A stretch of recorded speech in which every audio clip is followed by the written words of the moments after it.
Greetings, hello, welcome everyone. Welcome to DevChatter. Today is a pretty nice Saturday, at least where I am. And I mean, it's a little bit cold, but you know, we're getting into, it's going to be winter soon, so not terribly surprising. Hopefully everybody's able to enjoy some of this, get outside for some of it. I know we're developers, you know, sunlight outside, you know. But, you know, every once in a while someone likes being outside on a laptop or something like that. I actually used to work for a... Oh, I used to work for a company that we actually kept picnic tables outside, and a lot of us would just head out on the laptops and just work outside sometimes if it was a nice day, which works out pretty well. You do what you can to, you know, make development more interesting, because a lot of times we just sit and stare at a screen and just text for hours. So anyway, welcome everyone. Glad to see you're all here. If you don't know, my name is Brendan. You probably figured that out because it says it right below me.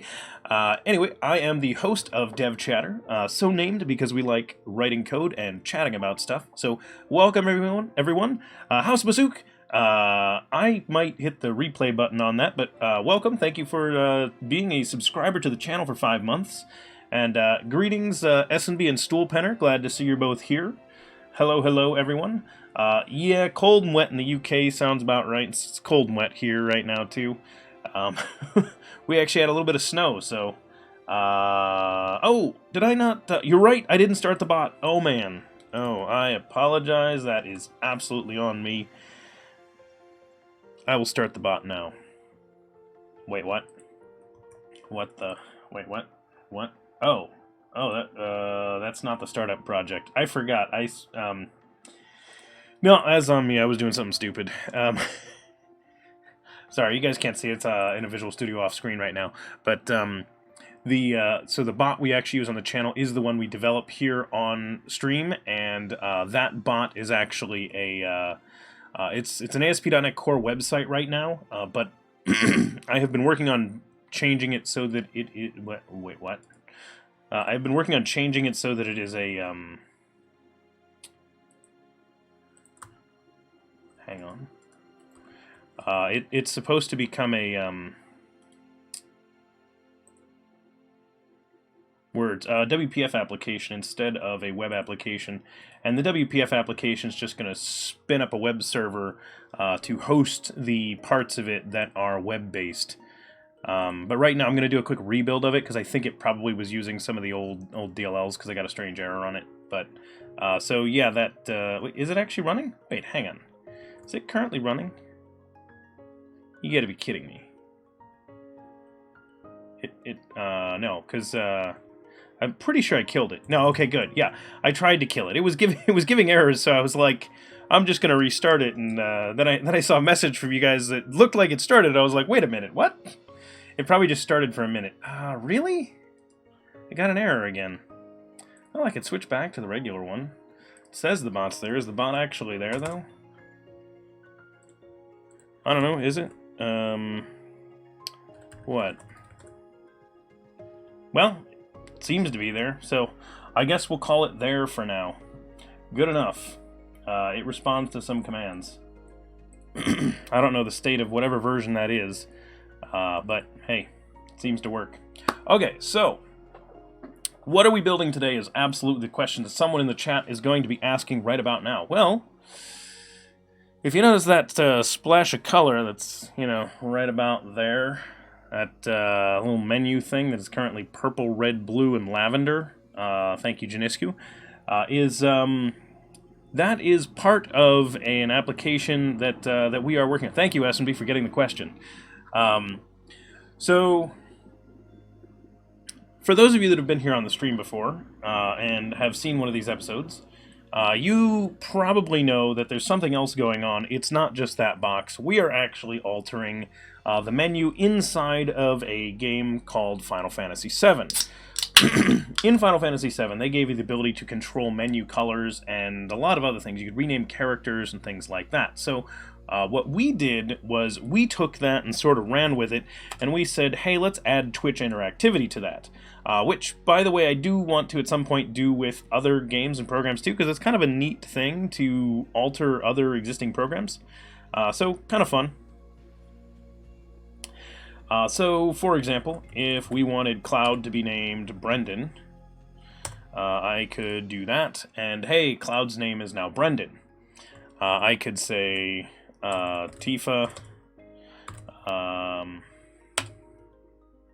don't know, what do we want Tifa to be named? Punchy? Punchy. So Tifa's name is now Punchy, and she's a martial arts character. She like uses gloves and beats people up, hence Punchy. And then Barrett uses guns, so we could go with Barrett and say Gunner or something like that, right? And the characters just get renamed based on you know, whatever it was that someone put in there. And yes, S&B, the bot is rigged. All the games are rigged. Okay, so that actually lets people bid for what they want these characters' names to be. They can change the colors of the menu, all these sorts of things. It's actually quite fun. What we did, though, you'll notice I put in numbers. That actually lets us... so for me, because I'm if you're either a moderator in the channel or if you are the streamer that is streaming this program, we don't charge bits for it, but obviously someone that's going to run this program, so like if a streamer is going to run this and play Final Fantasy VII, they might want to require that people you know, cheer with bits on Twitch in order to make these name changes. So that essentially lets people bid. If we take a look at the name bids for Cloud, we have a little command there. You can see that there's currently a bid of 1,000 for Cloud's name to be Brendan, and the default name automatically starts at 100 for all of the characters. So that is actually how that stuff works. You don't have 0 gil. You have 0 gil. What?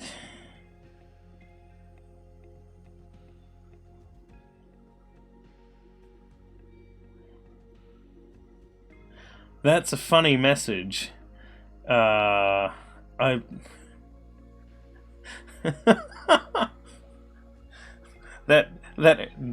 error message is not right. It should be telling him that he has to use some bits with it. So we should fix that at some point. But that's not what we're planning on doing with this program today. So I wanted to show you this so you understand what the program is and what we're doing. So the way that the program works is we are actually live while it's running, altering the yeah, who wrote that code? It was me. Oh, S&B, thank you. I was actually about to turn that on, funny enough. I literally had that typed out, so good job. So we are taking the values that are in this game and changing them live. Like, we are just altering the memory of the game. Now, I do that very, very carefully. And by that I mean we do not ever use the actual inputs from a user. We take them, we look at what the user sent us, and we find what things we have and allow those to be run. And that's it. We do not take the user input and put it in there, because obviously that would be really, really dangerous to the streamer that did that. Okay, so obviously that's going to rotate colors because S&B started our rainbow command, so you'll just see that changing around. But here's what we want to do today. There is a program, another library, written by a friend of ours named Mr. Shoji, and Mr. Shoji... actually, the rainbow's going to stop because I'm going to stop the program, so... actually, the rainbow already stopped, so hey, that's a win. Cool. And what Mr. Shoji wrote is a program called Elena. It is named after one of the characters in the game, and I forget how we're including it. Do we reference it in here? Ah, here it is. Okay. So we have a NuGet package reference to a library called Elena. Let's take a look at that library.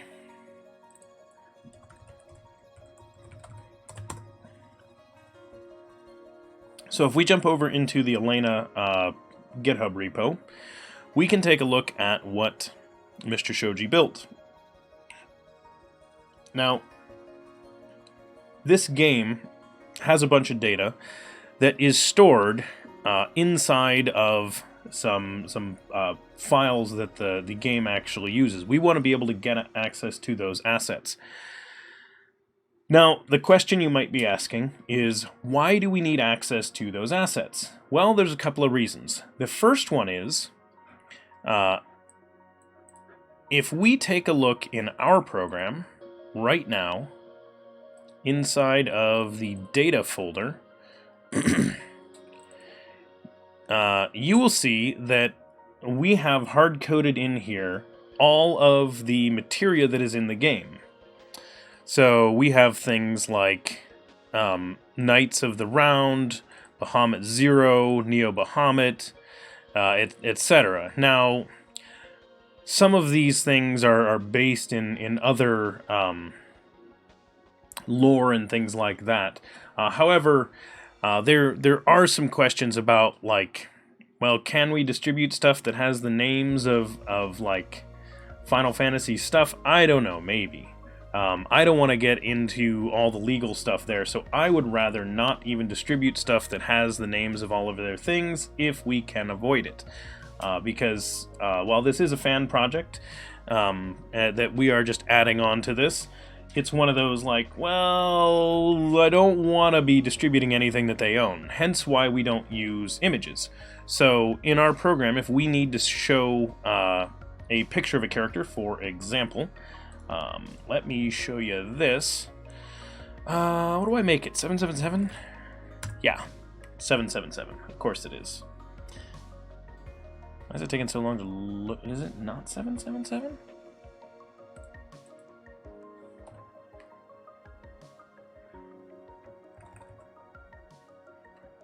What? Oh! I stopped the program so we could take a look at that, and then I tried to run it.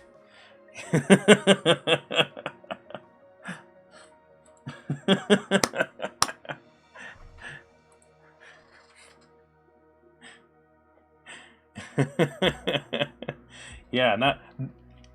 What are you talking about? All right, so we've got this here. Hang on. Let's just set to some colors. So this is going to jump over to that color palette. So if you take a look at this, this is an overlay screen that a person playing the game could use, and they could decide, like, they'll usually just put this along the side of the screen while they play the game. So maybe if the game is on the left, they could have this over on the right, and, you know, this would be an overlay, so it wouldn't look like this, but they'd have this off to the side, and then you can see all this information. So this information that you would show along the side lets people see what's going on in the game. And now you say, wait, hang on a second, Brendan. How are you showing Cloud Strife's picture here? You know, we show Cloud, we show Tifa, we show Barret, right? We show all of them right there. How are we doing that if we're not distributing their images? I'm so glad you asked that wonderful question. Wow, chat's really good at asking the perfect questions right now. Rick McD, yeah, we're going to be doing some C#. So that's actually a pretty cool trick right there, is that we're actually pulling that using Elena that is pulling from the game. So how's it doing that? Well, if we take a look at Elena here, it will show us what it's doing. So when it reads this, it's pulling a couple of different types of data. Some of the data, the things like, it can pull all the item data and other stuff like that out of the kernel.bin for Final Fantasy VII. In addition, it can also pull some other stuff out of kernel2bin. So there are a couple of spots that it can pull this data. Here is the data that we are getting for our images. So right here, If we want to pull out textures and things like that from the game, we can use this. And this will actually grab data not from the running process, but from the files that the running process would read in order to run. So Elena is getting data different from how Interactive7 is. So that is part of the reason why we're going to leverage this as well. So this can grab that type of image data. So notice it's pulling out this stuff, and then look, it saves it as a PNG file, and yay. Congratulations, you can just extract stuff out of there by essentially using Elena to read that data. Okay, where is the, so I can show you how that one actually works. So if we go into Sing program, we should be running that already.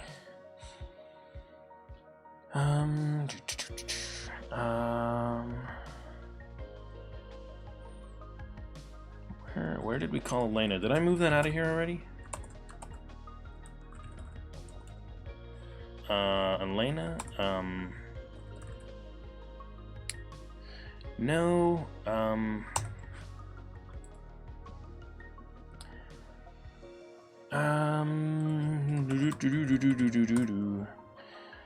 oh, yeah, that program never runs, but... Oh, no, it's app. It's this one. We're a WPF app, not a web app. We're not called through a program main. We're called through here. So there's Sing, the workload coordinator. Is this what does it? No, that's those. What starts up Elena?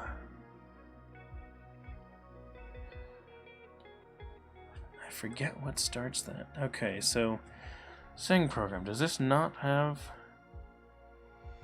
Oh, game database. I bet that's it. Parties. Yeah. So this grabs the accessories, the armlets, materia, and the weapons. Does this not get the images too? Okay. So this grabs these. Result, load from kernel. Yeah, okay. So this is the one that does it right here. So this is pulling all of the accessories, the armlets, materia, and the weapons data. So I want to take this and use this same concept, use this same data that's inside of the game database elsewhere. So where did this get called? It got called in the Sing program over here. So when this gets created, it is called down here to grab the data when it displays the characters. Did we do this on through the constructor? Loader? No, someone had to call load data. Who called load data? Oh, that's what we did. Oh, that's hilarious. Okay, I understand now. We lazy loaded this thing. Oh, that's a nice. That's a Janiscu. That is a nice bit of color there. I like that. That's a good menu color right there. That's not bad. So the way that we did this is we just said, hey, as soon as the first person tries to access weapon data, just go ahead and load it. So what that tells me is that anyone that has access to the game database can just run it and use it, and it should be fine. Because it should automatically force load that stuff. And I believe we did all the locking for that so that only one of them loads it and it plays nicely. Coding Gorilla, hello, welcome, greetings. And anyone else that's in chat and hasn't said anything, or did, and I didn't manage to say hi to you because I missed it, greetings, hello, welcome to the stream. Okay, so if we have this, do we need the... So we have our own collection of this information already. We have items, and we have weapons and things like that. See, we have this. Who is using this? Can I get set on a... Whoops. Is that allowed? No, okay. I mean, it's sort of like it maybe could be. I'm kind of surprised that doesn't work. Hang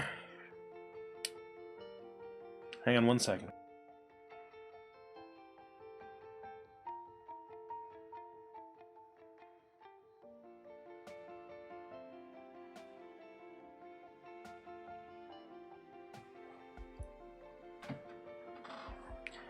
Hey, Bokyo.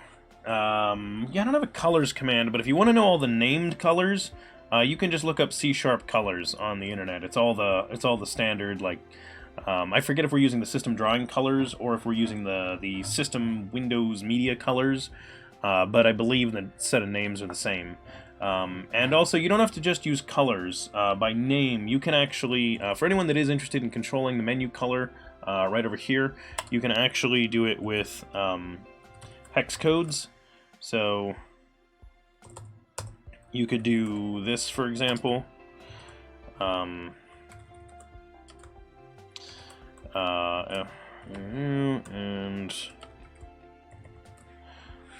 there, that'll be some menu colors. So there you go, menu colors.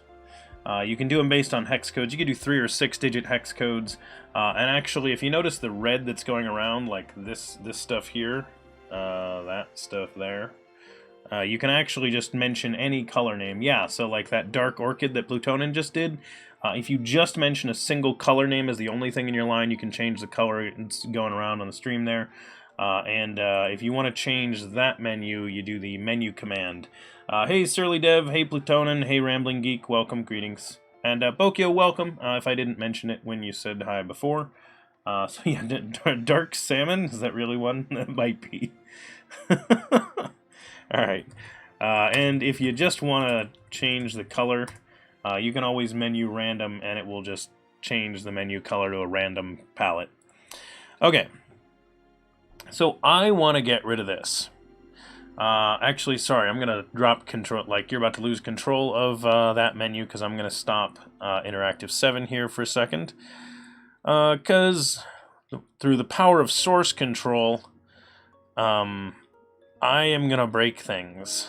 Break lots of things by doing that. Yep. We're going to break things. Delete. Actually, why did I delete those? I could delete that. No way that's going to break anything. Okay. That was a joke. That's going to break everything. Wait, what? How did that not break everything? How did that build? I deleted the whole file. What?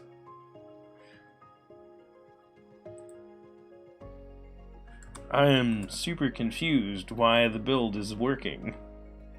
I know, who needs files to build stuff? So apparently nothing's referencing that at runtime? Or everything's only referencing that at runtime, I guess?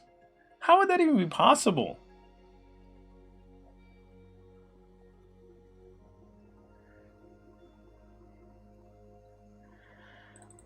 That doesn't make sense.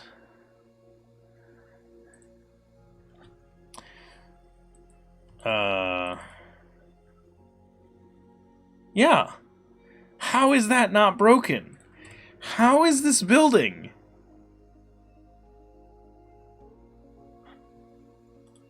How? Bokyo, save that and try it again once I get this running again. What?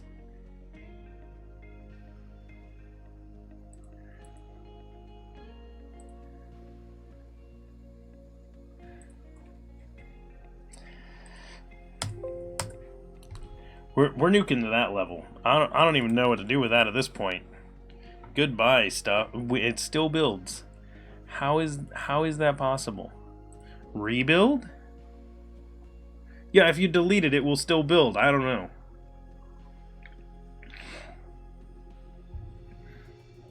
There we go. We got errors finally.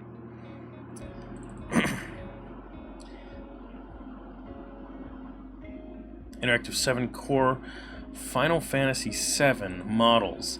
This, I bet, are the Elena ones then, right?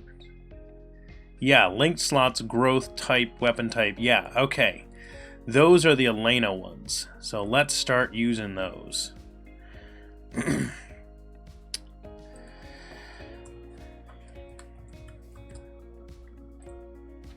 We don't want to do the all of types on this.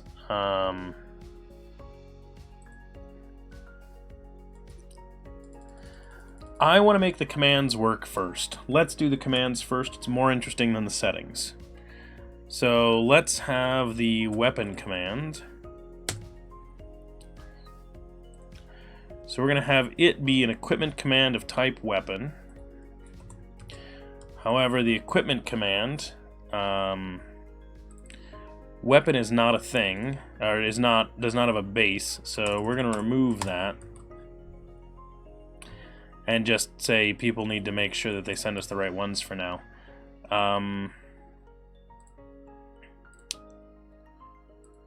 Game data, hang on.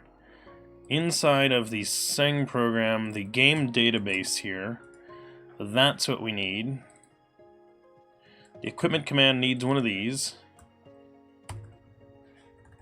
So the game database should be our database of, like, game information, is kind of the way that we're expecting this to work. Okay. So there's game database. Evening, Copperbeardy. Greetings, welcome. Is building the whole solution same as just some projects? So Rambling Geek, if you build the at the solution level, it will attempt to build everything, and it will try to just build all the projects that are in there. If you individually build a project, it will build that one only, and any projects it depends on, it will build if it needs them. So building a solution is slightly different because it will build everything. Have you tried Thanos.js? Bokyo, I have not tried it. If I remember correctly, isn't that the one that like deletes half your code or something like that? I don't remember. Wheatlol, no, I have not been streaming a lot lately. For those of you that are people that have watched the DevChatter stream a lot in the past, you'll know that I used to stream about 4 times a week, but my schedule's currently jam-packed, and so that means I've got time for about 1 stream a week, so hence we've been doing these Saturday streams. So it works reasonably well. How legal/illegal is this? Oh, you're talking about, like, the fact that we are doing a project that affects another game. Legality is a weird one. This is not like breaking like a law in the sense of like you'd get arrested for it. In terms of like intellectual property discussions, we are attempting to not actually include anything that's really their assets. So our effort is to not distribute anything that was owned or created by Squaresoft, like the original creators of Final Fantasy VII. So we're trying to be in that space where fair use would step in. Now the challenge is, and obviously I'm not a lawyer, so don't take legal advice from me. But my understanding is that in order for fair use to actually apply, you would technically have to go to court and get a judge to rule that your use is fair use.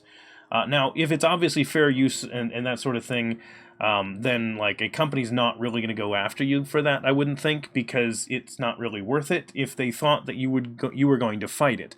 Now, in my case, I probably wouldn't be fighting it, so if Square, said, cease and desist to me, then obviously I would stop, because I don't want to get in a legal battle with them because they're gonna win because I don't have the money to put into it. So it's one of those, like, yeah, we're going to obviously be in favor of supporting and helping them so that they don't really want to tell us not to. That being said, I'm fairly certain if I did really want to fight it, this would fall under fair use as long as I make sure I'm not distributing anything that belongs to them. This then becomes a fan project that, is obviously, just a fair use thing. It is a program that people can add to it. Additionally, there might be something in terms of service, so they could maybe say that I can't play the game anymore because I violated the license. I don't know. I didn't read through it well enough, I'll admit that. And yes, I've now admitted it on stream, so again, hopefully they don't really want me to not make this, because if anything, this brings attention to Final Fantasy VII. They're doing a Final Fantasy VII remake. They should want attention on this, I would think. So they want people talking about the game and the stuff they're doing. Which one am I doing? What is this? Oh, this is the generic one. Okay.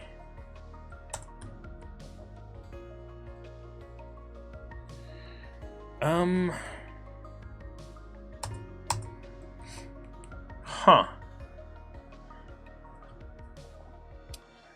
Yeah, so my best recommendation for anybody, obviously I'm not a lawyer, so check with them for actual legal advice. But as a general rule, I would say just try not to distribute anybody else's assets. So don't distribute their image files, for example. Don't distribute their models. Don't distribute their textures. My program that we're doing here, literally, it does it like it could know almost nothing about their game, and it would work just fine. And in fact, if we really wanted to be safe, we could even remove the character names, because we could pull that from the game files, just to be sure. Okay, address locator. Okay, so that gets us the addresses for those. This was generically pulling equipment. Get by equipment ID. So what that says to me, if we want this to work the same way, is I need to go to game data, the game database here, and I need to have a get by ID kind of thing.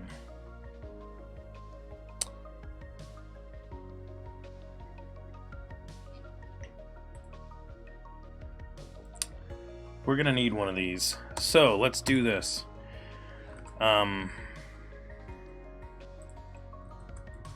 Actually, I'm gonna do it from here. Game database. Get my equipment ID. So that has existing equipment ID and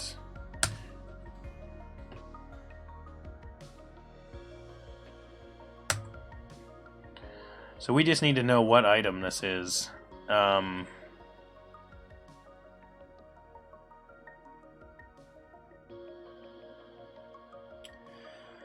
Let's say this returns back a T, and they'll tell us what it is.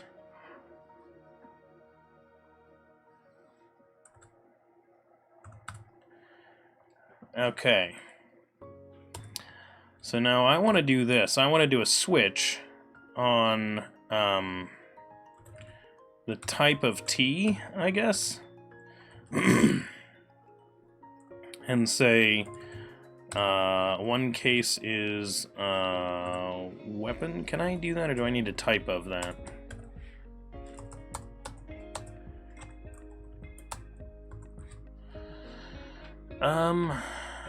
How do we want to do that?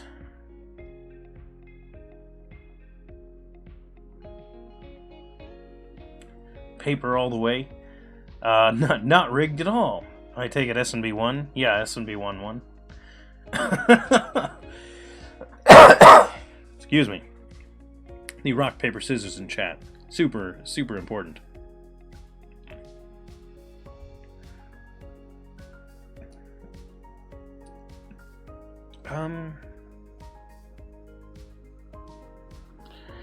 That is an equipment ID. Let me have a look. Do we have the ID?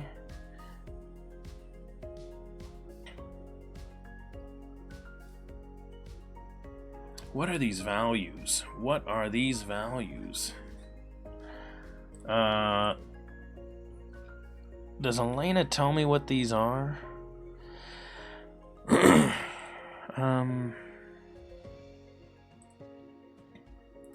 Equipment. Equipable by. There we go. So we could equipable by and the character. So let's do this. So instead of character name, we'll say equipable by, despite the fact that we have our own.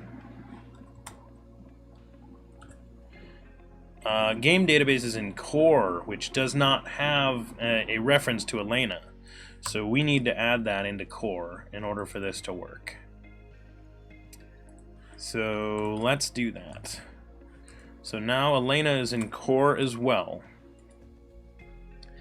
Which means now equipable by, if I'm typing it correctly, is that not, oh, actually maybe that's,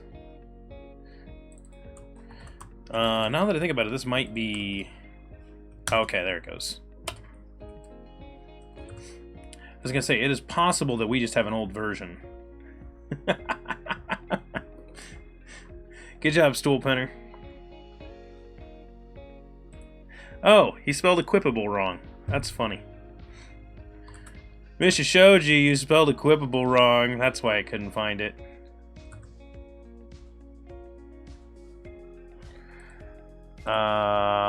Anyway. Switch, equipable by. Really? You didn't, there we go. Excellent. I don't know if we're actually gonna need those, but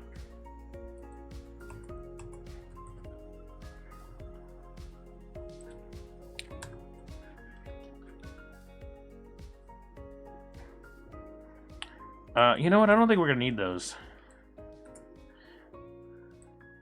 What do we need? Okay, so we have equipable by. That should work just fine if we call that.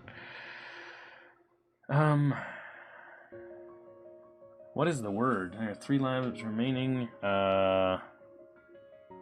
Ends in ESS. Zunjin, hey, welcome. Greetings.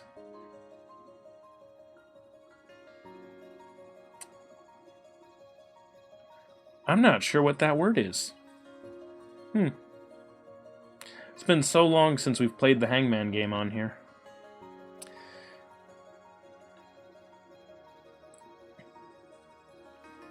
What's in here?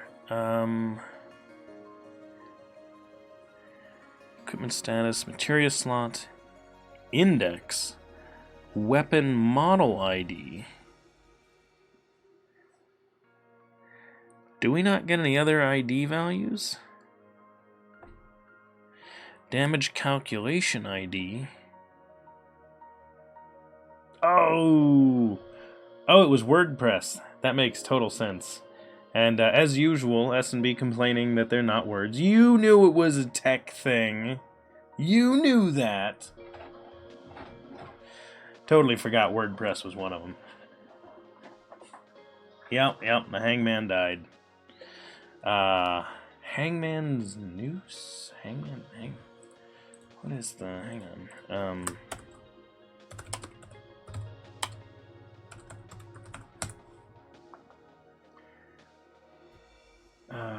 What is it? Hangman's joke? Yeah, that's what it is. Hangman's joke. That's it. Did someone just get the, oh, they just did a hype. Yeah. Good job, Janiscu. Well, you tricked me. I was like, wow, did someone, like, just insta-win a Hangman game? No, they didn't. It's just Janiscu tricking me. Alright, so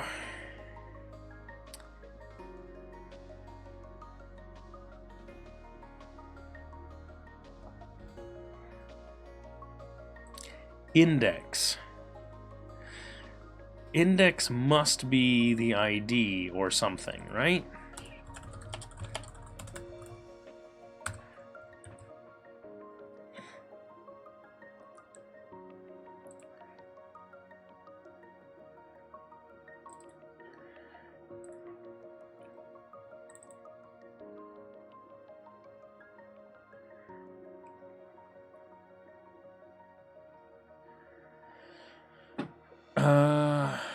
character.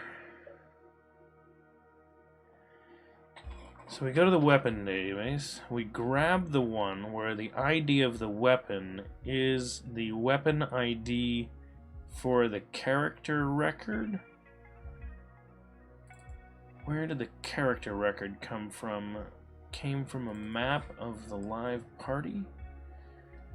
So that must mean, so that tells me that this is using equipment IDs and not item IDs. So, wait, what is this? Trick or treat. Awesome.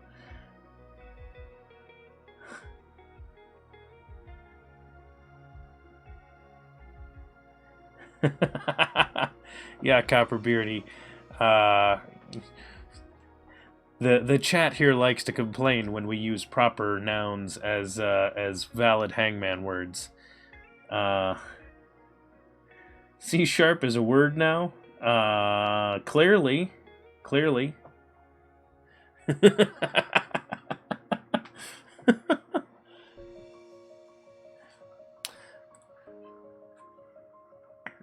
Okay.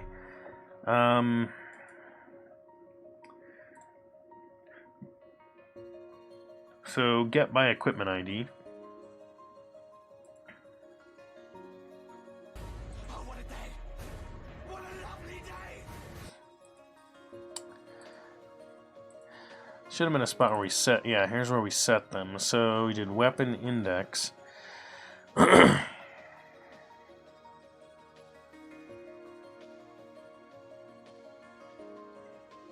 Oh wow, that is hilarious. That is funny. Having to check them like that.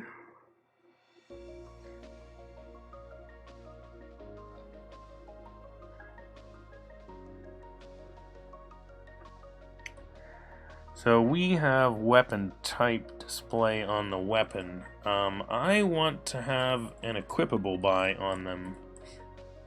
In addition to weapon type.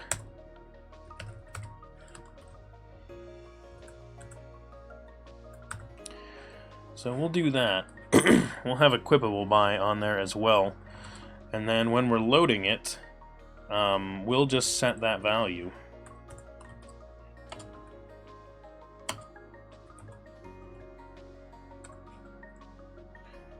There we go. Whoops. There we go. So we'll set the equipable by on these also. This is a hilarious way for that to work.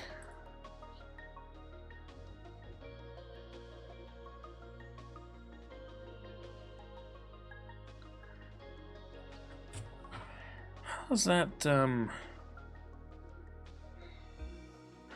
Oh! Because that could be anyone.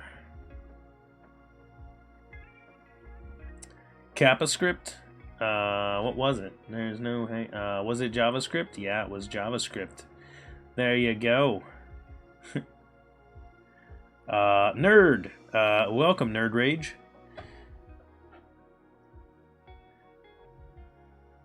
And Ace Flames here. Hey, greetings. Welcome to both of you. Welcome to the stream. Arm, stab, hair.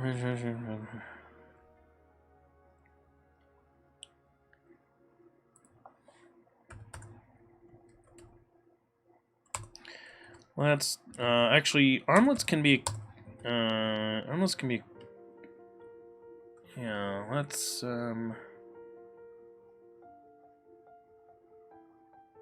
yeah, I didn't write that code, Nerd Rage. I didn't write this code. You will be perfectly fine to know that I didn't write it.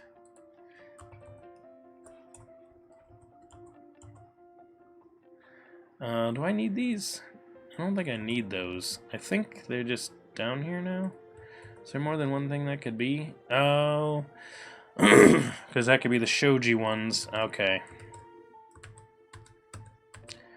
Yeah, no, that's got to be that way. I thought it was mine that it was colliding with. Turns out it's not, it's the other one.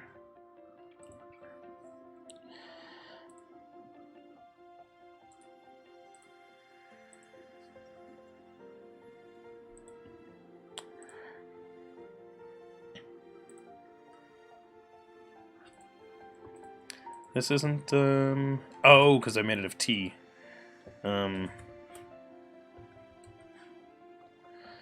It's removed equipment. Oh, I need the item IDs. Ah. I don't have the item IDs. We're going to have to add that to Elena, because it wasn't in there.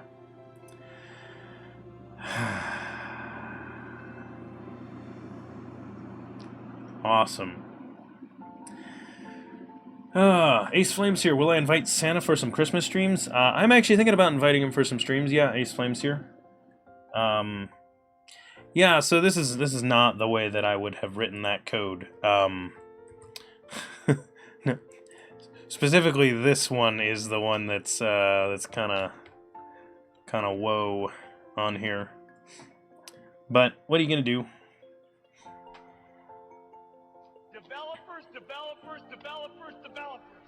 Welcome, developers. Greetings, Tim and friends. I'll welcome you again in about 30 seconds when I'm guessing your ad will be done. But those of you that did make it in already, greetings and welcome. Hello, my name is Brendan. Yes. Ad? What is ad? Yeah, so some people get stuck watching an ad. That's just the way Twitch works now. Even coming in on a raid, some people get the ad. Yeah, I agree there should be no ad on a raid, but I used to get them even when people would say that there should be no ad on a raid. I think it depends on who the viewer is. I think if the viewers are like coming from certain countries, US more often gets ads than anybody else. But either way, welcome everyone. Welcome to DevChatter. If you don't know, my name is Brendan. I am the host of the DevChatter stream here on Twitch, and we do a lot of C# development, we do web development, we do WPF development, we work in JavaScript sometimes for some of the stuff, especially the overlays that we build. Usually we use Vue.js, but we're open to any technologies and solutions for stuff. Let's see, about a month ago we did a couple of streams in Python, so that was fun. How does line 81 work? Line 81. Line 81 is actually this, technically, because that is a single statement right here that I have highlighted, and this is a constructor using an object initializer in C#. So essentially the idea here is we're creating an object of type weapon, and we are setting these values immediately upon creation of it. So this is an object initializer. This would be the same thing as if we wrote this, where we created the object and then did the individual assignment of each property like that. But someone commented that this code's kind of funky, so we're gonna clean some of this up if we can. We didn't write this code, so Stoolpenner, I'm sorry, the program's not running right now. C++ and WebSockets. I mean, we could. We're using C# and WebSockets. So that's kind of close. We do actually use WebSockets. We use SignalR in order to actually do the communication, because it's got fairly nice setup with how C# and .NET Core works. So that's actually what lets us control this and the colors are on the screen. Yeah, screen. So if anybody is interested, you can actually just specify any color name as the only thing in your line in the text. You can specify it either with a name or with a hex code, and it will change the colors around the stream. If you want to change that box right there, you will have to wait until I get the... thanks for the lime. You'll have to wait until I get this program compiling and running again in order to actually get that to work. Because that one, the program we're working on right now controls this. And if you didn't know, it's controlling the menu color inside of Final Fantasy VII as well. So not just my screen on the stream, but also the screen in the game. So that is what we're building, is the program ends up working with all of this stuff. And yeah.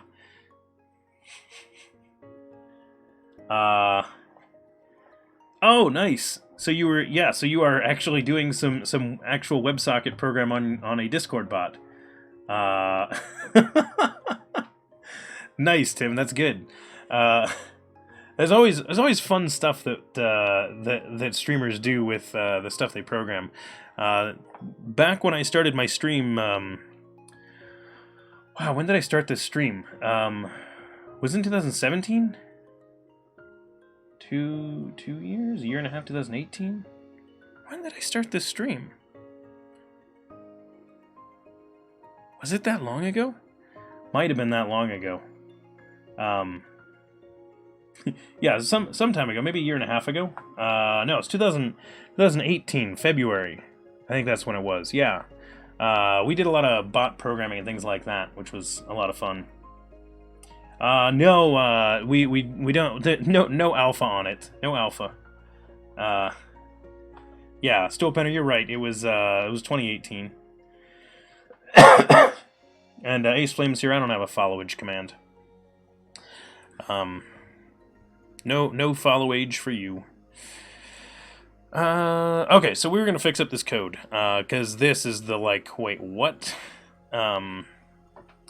This got kind of messy. I don't know what he was doing here, but can I?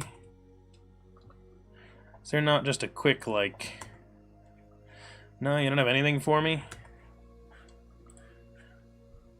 Oh, yeah, yes, it's an yes, there's a big else if block.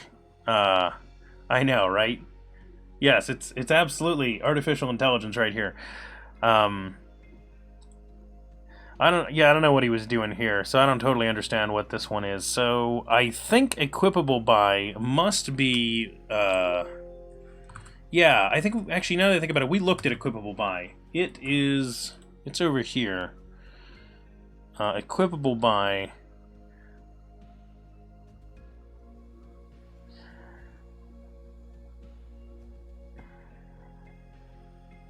So these are the hex values, which means that it does work with a bit mask. So that means that something equipable by anyone would be ORed there.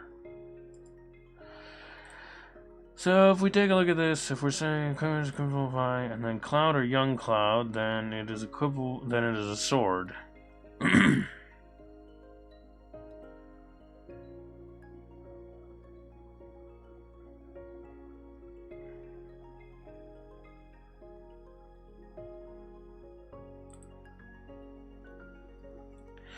Confused by that one, but so this, if they match up and it still matches that one, then it was the same. So yeah, that one makes sense. But what is this one doing? This one's ORing them. So because I guess young cloud and cloud are treated as separate ones, but they display the same item type. So alternately, you could make all the lines identical and just put that elsewhere, and then just say sword again. And it'd be a little less confusing because then everything would match. Because I was trying to figure out why was this one different, and it's just because those ones, two results have the same answer. So I don't know. That might be simpler if we split that out. But either way, yeah. So Conlab, yeah, it is a set of flags. SMB. I don't think we can get away with doing a switch on there because we would still need this to actually check these values. So we can't really get away with that. However, what we might actually do, just to make things look a little bit better, is do this.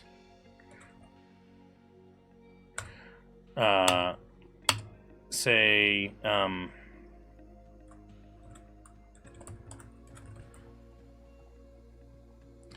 get weapon type.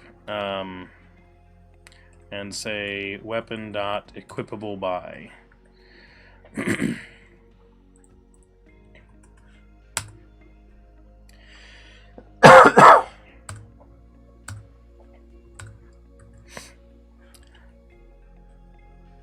Because then we can do this.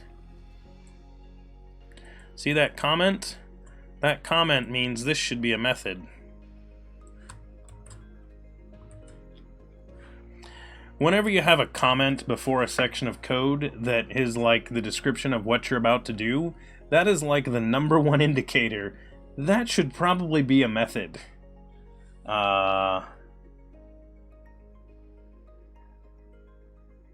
I think it could potentially work better as a switch at some point. Let's see. Maybe split into decoupled type decisions. Yeah. Do I like the JetBrains tools? Root Guy, the short answer to that one is yes, I like the JetBrains tools. I like ReSharper, I like Rider, and I like TeamCity. They are all good. And yes. Yes. If you have certain types of and CodeRush is awesome as well. That is very true. I often tell people I don't care what productivity tools you run, as long as you're running productivity tools. And it can be whatever type you want, but just pick one. And regarding comments, it is absolutely correct. Having no comments at all is usually a bad thing, because a comment should be there to explain the reason why you did things anytime you did something weird. Since your code is not perfect, you probably need some comments somewhere, if only just comments to give people some help when they're using IntelliSense, especially for a public API and things like that. Regarding the use of comments to describe what code is doing, 90% of the time, if you wrote what the code is doing, it should just be in an aptly named method and your variable names be improved. And then it usually becomes clear what's going on without a comment. So a lot of times those comments are not good because they should just be, that's my method. Duh.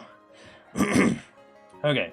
Nerd Rage, is C hashtag my favorite programming language? Probably. Favorite is a tough one. Favorite one to work with for regular stuff? Yeah, I'll say that. That's probably the best way of describing it. What is a productivity tool? Productivity tool could be something along the lines of ReSharper or CodeRush. You also could be using like the productivity power tools in Visual Studio. Some people like using like Roslyn analyzers and other things like that to help get them some extra, stuff. Essentially, productivity, anything that helps you do your job better. If there is I know some people absolutely love using like VI or Emacs or something like that, and if you use those, figure out how to, improve your productivity in that by either knowing all the keyboard shortcuts and whatnot to be able to do stuff faster. I like a lot of the things like ReSharper because they'll do stuff like, detecting that I could be doing something in a certain way that I'm not, and improving it that way. Yeah, you could use T4 for that, for example. Thanks, Fuel Snable. C hashtag, yes. Let's see. Writing a high voltage server motor control with assembly right now. Your whole work is nonsense. Yeah, that sounds about right, Shark Deed. C hashtag net core, yes. All the cores in the ocean. ReSharper and Alt is the best shortcut of Alt J. Doesn't seem to do anything on mine. I don't know what Alt J is supposed to do. That might not be the keyboard mapping that I use. Bring. Alright, so here's what we're going to do. We're going to replace this with this, and clicky, clicky, clicky, clicky. Undo, undo, undo, because I'm dumb. And instead say return space, and clicky, clicky, clicky, clicky, clicky, clicky. Skip this one.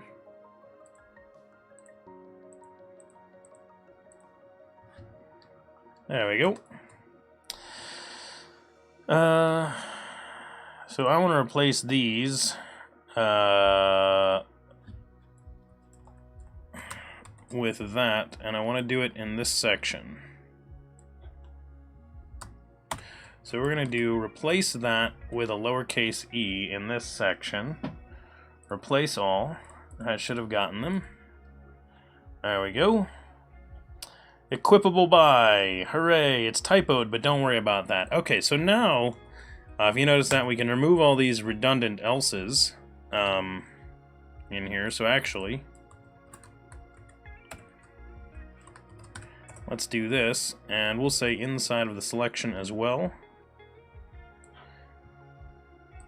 Just gonna miss that last one actually entirely. Remove the redundant else.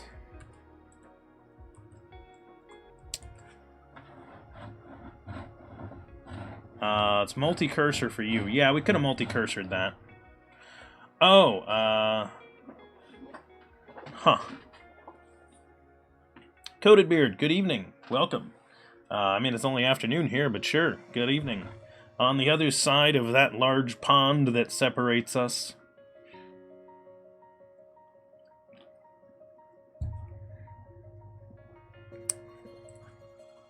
Okay. And yes, we do have people here from all around the world. It's always nice. Okay, so...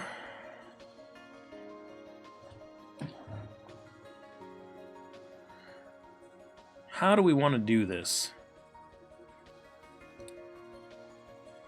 We could just leave it like this. Alternately, I could split this one just because I think it would be clearer. Because then we could do this, and then just say instead of that, we could just make it, you know, young Cloud gets sword, and then do the same thing and just say Cloud here, and then that's done, and now they all match. So now they're all the same.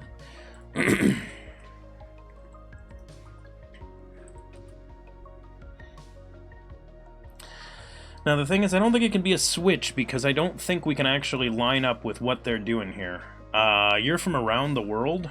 Oh, that's actually kind of, I mean, like, someone really could be if you know, like, they grew up in a military family, for example. For example, I have a cousin that was in the military, and so her, like, I mean, she, what's the term? Well, she anyway, she retired and had kids, and so her kids were born, like, all around the world. So, like, you know, on military bases in Europe, for example, is where some of my cousins were born. And so, like, they've lived, you know, out there in Alaska and basically all over the place. And it's one of those, like, yeah, no, they've literally lived around the world.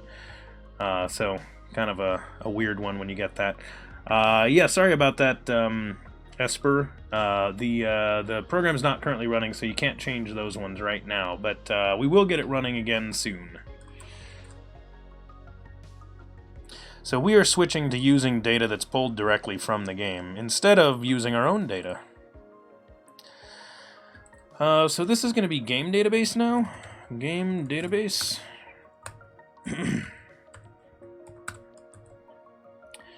And then we're going to have to, as part of this, alter the way Elena works, because we're missing some of the data. We no longer have that. Equipable settings. Yeah, that one's going to be busted for a while. We can't fix this yet. No, that was not getting fixed for a little bit. That I just know.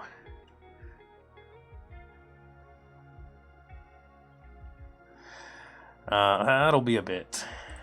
Okay, so this...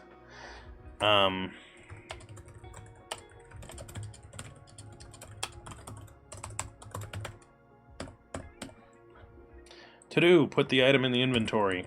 We need to get that data. We don't have that ID. We can't do that yet. Okay, so equipable by.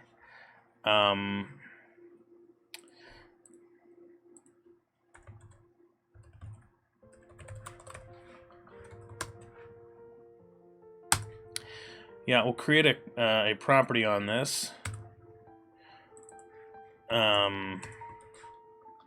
Like so. And then we need to make this actually get set.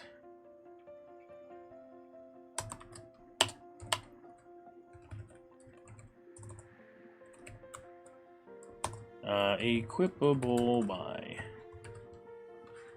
No. What is this? People all trying to do menu random, which won't work. Chocolate probably worked. What is that word? Oh, well, it's not. What is that word? Oh, I know it. I know the hangman word. I know what it is. And my 2-year-old can say it. He knows that word. That's your hint. My 2-year-old can say that word.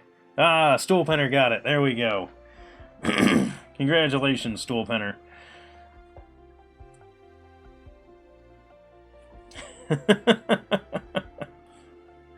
And thank you for the additional derp there, Janisku. Because we needed a hype and a derp together.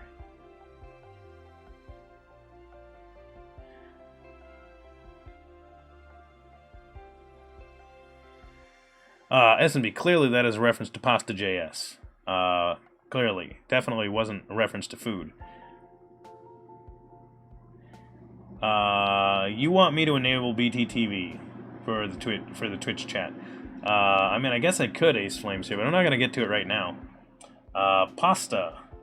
Yeah, it was a... Yes, thank you, Genesis. It was clearly a copy pasta reference.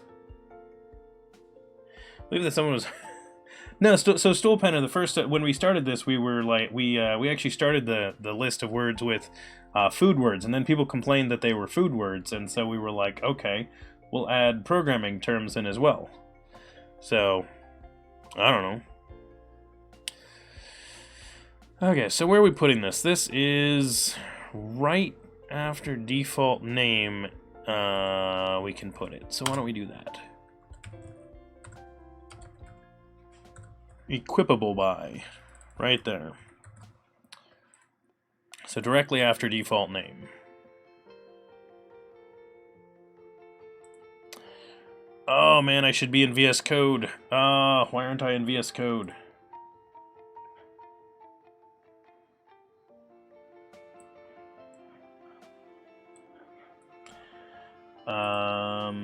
File, open folder,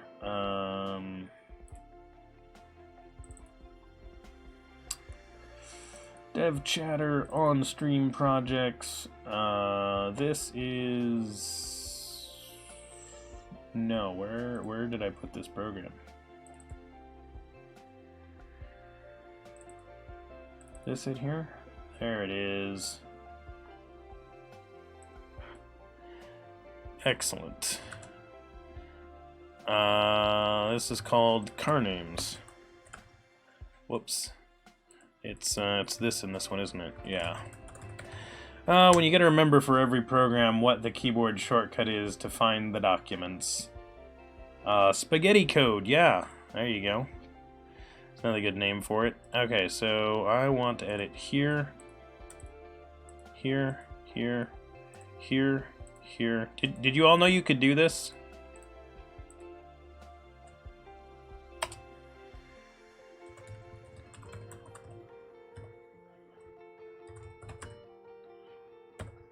You all knew you could do that, right?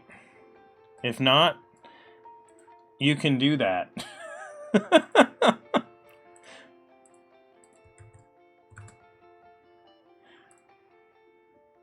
Can you do that over here? I don't think I can do that. Yeah, that doesn't do that. But I mean, I can do this, but I can't multi-line at individual points, I don't think. That or I don't know the shortcut to do it. Strife, hey, greetings, welcome.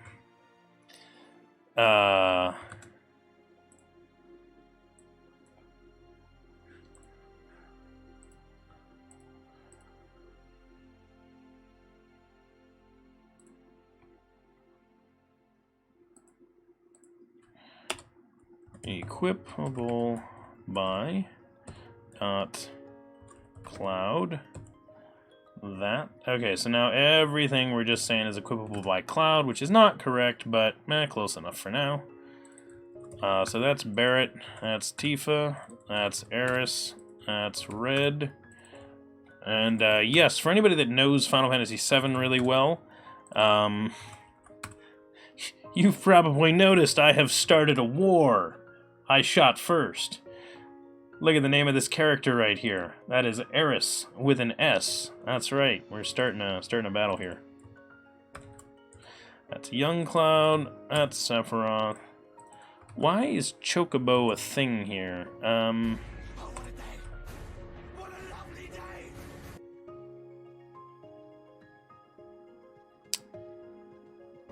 Do I even use that? I'm gonna comment that out for now.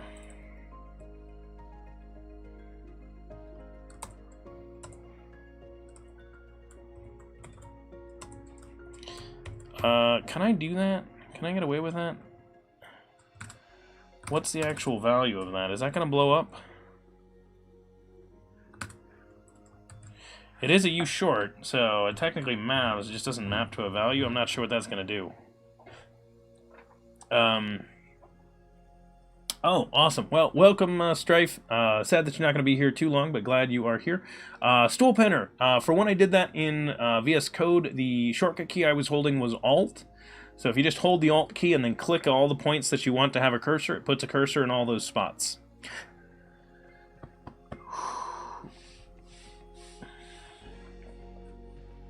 You would align the commas? Oh, you mean doing, like... You mean doing this so that, so you can read down the list of what they all are, kind of thing?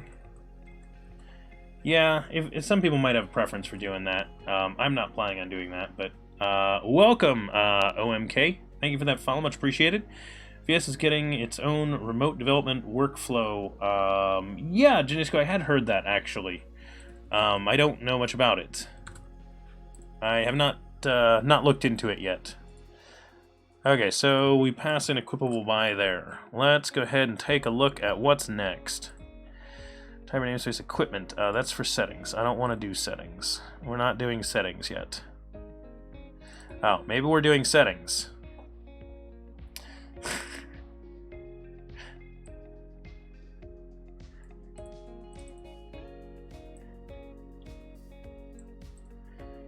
Equipable settings.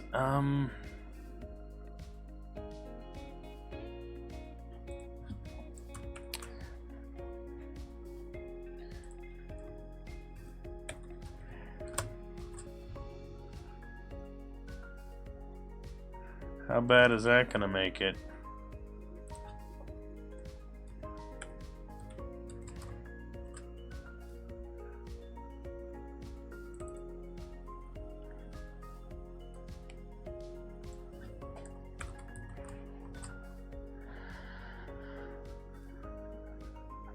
Oh man, this is just breaking horribly because there's so many things with settings. Okay.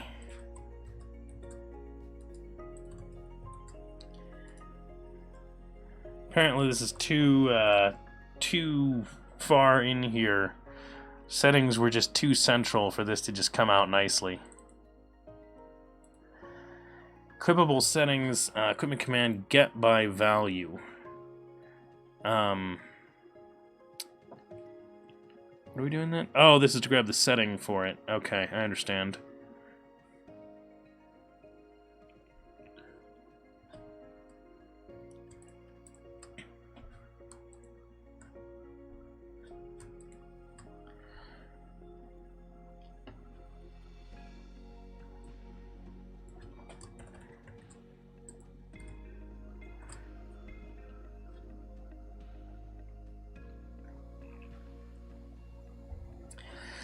Yeah, this spaghettied a little bit.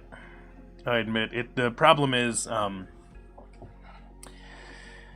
took items and things like that to be core concepts of the game, so I put them right in the center and said everything can understand what the items are, because like those are just things that exist in the game, and you can just pass around. The problem is that means that a lot of stuff, you know, got access to the item object. You know, it's just used as a model object, so a lot of things have it. And then anything that needed to get one, it's like, okay, well, we had a class for, like, here's how you get the item objects. And so the problem is that anything that wanted to get one has those. Now, I've pulled that out completely and replacing it with another one, so everything is just yelling at us, because it all needed it. So it seems to me like equipment settings actually needs to have the game database in it.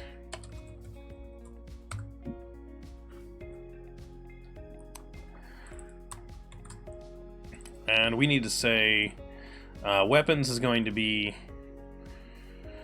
game database dot I can spell.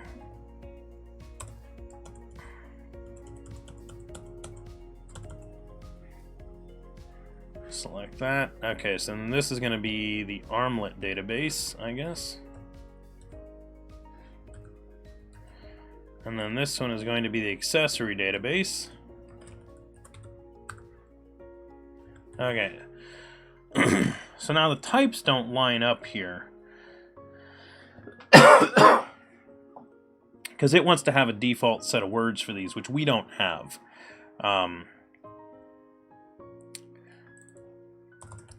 But we do have name. So I guess we'll start with name. And that'll be the one that we get.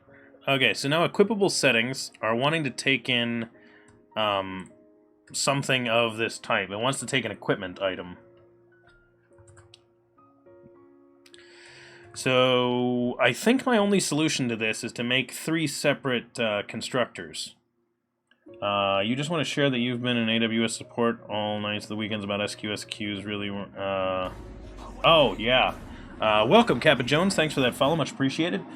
Yeah, Fuel Snable, I've actually got a project I'm working on right now that we're also using SQS from AWS.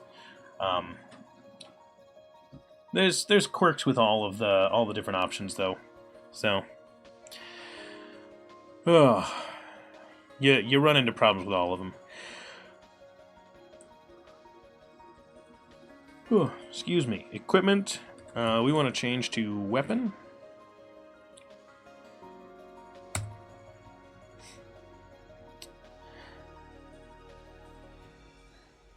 Do we have item ID?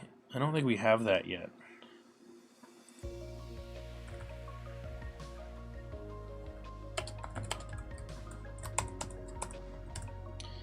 So I'm going to say to do get the item IDs.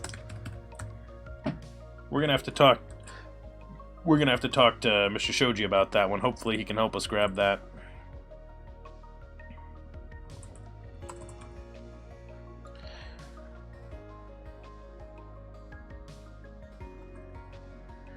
Yeah, since it's not an item, we don't have the default cost either. So we're gonna say get the item shop price, because we don't know what it is yet. That's a bummer.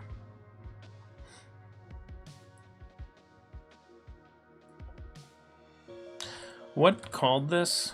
Where did we call this from? Here? That was weapon? Yeah, okay. So we need a version of this for armlets too. That, or... you know what? Let's go here. We're gonna make a base equipment.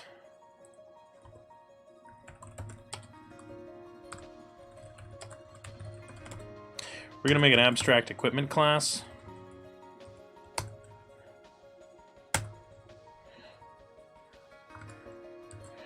And it gets ID and name.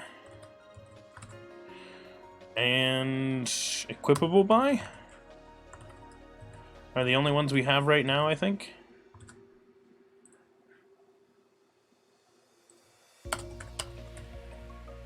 That'd be equipment, which means it no longer needs ID and name or equipable by. Whoops.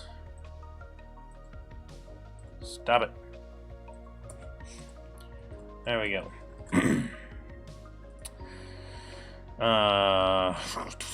Accessory is also...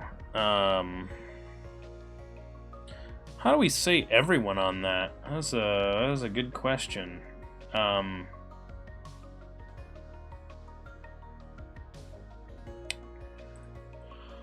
So maybe equipable by isn't on there yet. I don't know. I guess we'll pull it off for now. And we'll figure that one out later.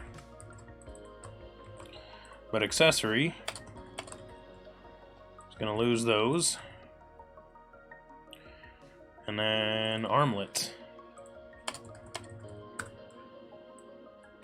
We'll lose those as well.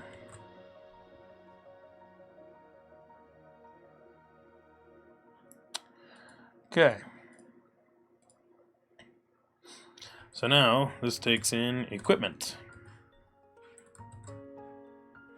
Excellent. Now those build errors are gone. Yay! Excuse me.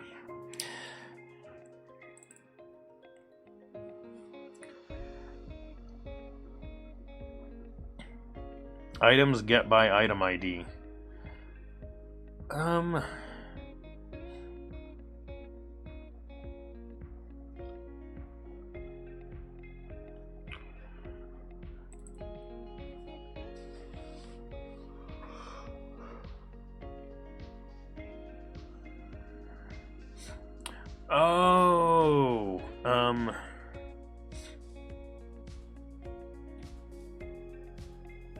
This is supposed to be getting its equipment item, but we should be receiving it here now. So, yeah, it gets set there.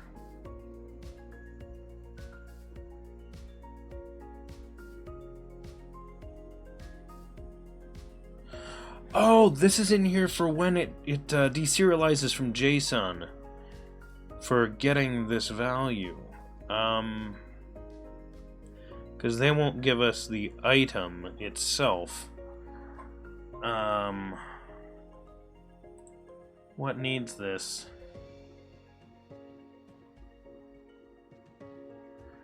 Maybe we should just set the equipment ID then.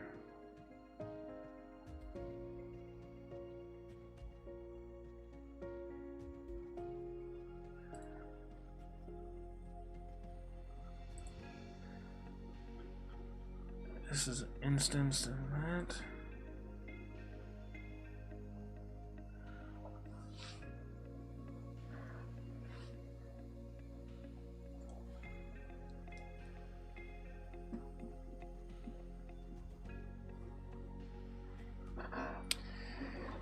I'm not sure how we're gonna get that value. I'm gonna be honest there. We're gonna have to think about that one. Let's get something else and we'll come back to it.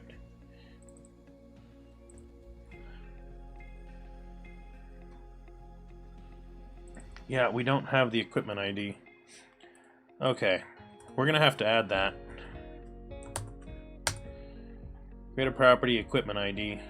Oh, actually, equipment ID. Wait, hang on. ID is the equipment. The ID on equipment is the equipment ID. Sorry, that one is that one.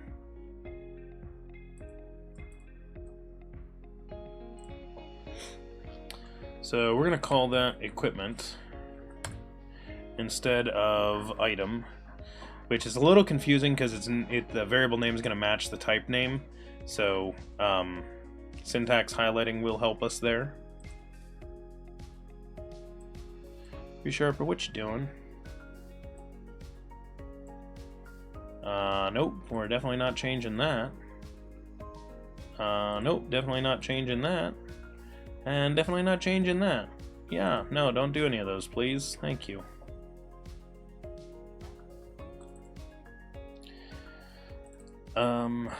Okay, and then internally this is underscore equipment.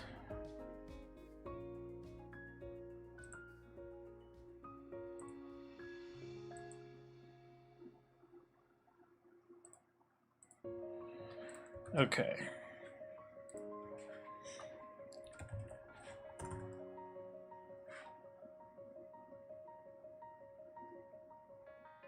Actually, that is a good change.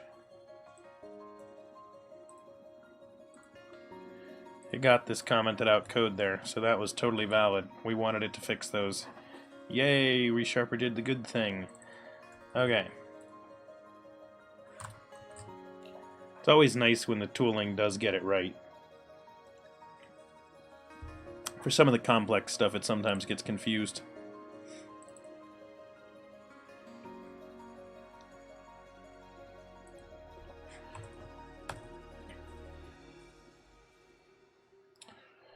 equipment settings always needs the game database now? Yep, it does. Ooh, how do we do that then?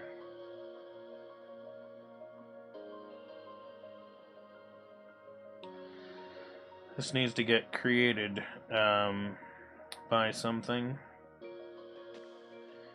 So we're making a static instance so we can access it that way. Then this version needs to get that so that it can run that way.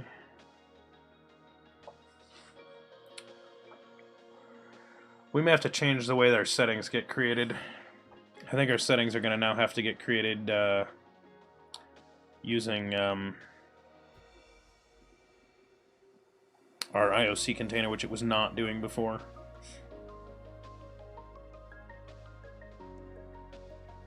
We did that mostly for convenience.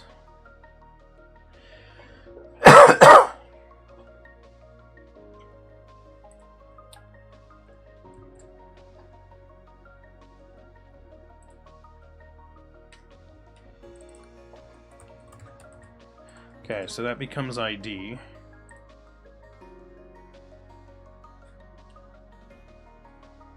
From int to byte.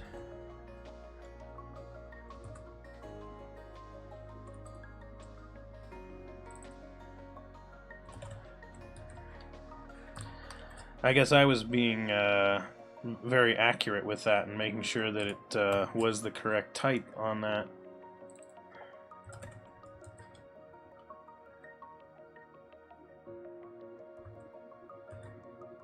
Oh, yeah, we made it. Made it that. Okay. Well, in that case, let's go back to here.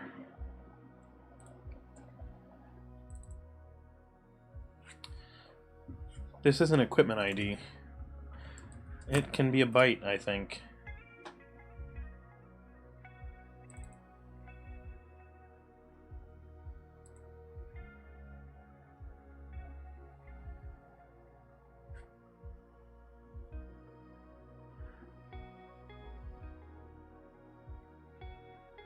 I think all equipment is with all equipment IDs are less than a byte.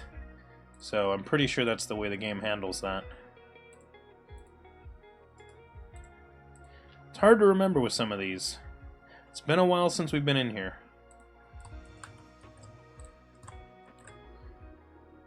Sing. It's funny. There we go.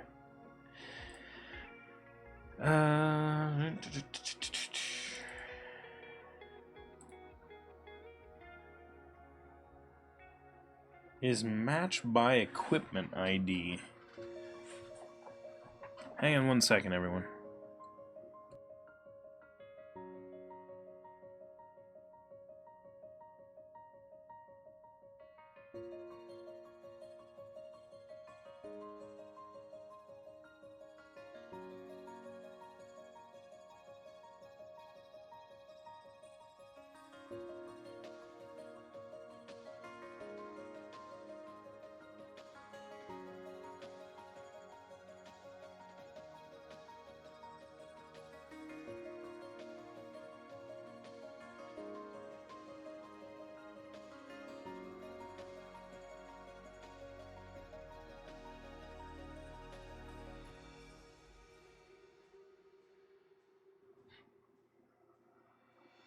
Oh, whoops. I killed the menu right over there. My bad. Sorry about that. Yeah, Reverence, that's totally what I did. It took me like 20 seconds. I'm lightning fast. That was, of course, a joke. No, I needed to blow my nose. I figured you guys didn't want to listen to that on stream, so I, muted you.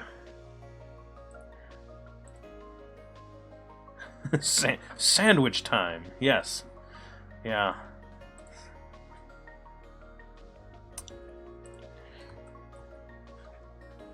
Is match by equipment ID.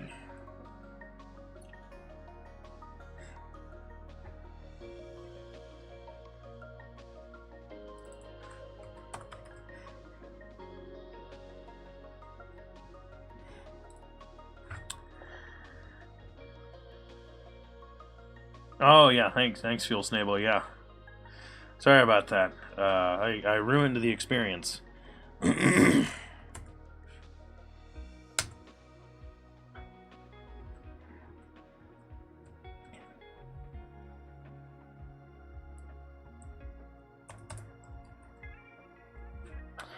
You know what?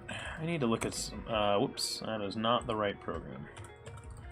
I need to check something.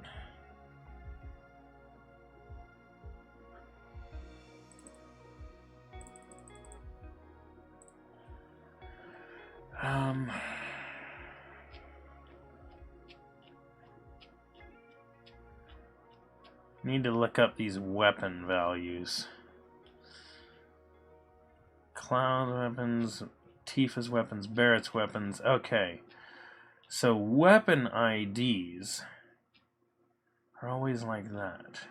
So as long as I'm looking at just weapons, or just armlets, or just accessories, those all work. And then for their item IDs, they are very different.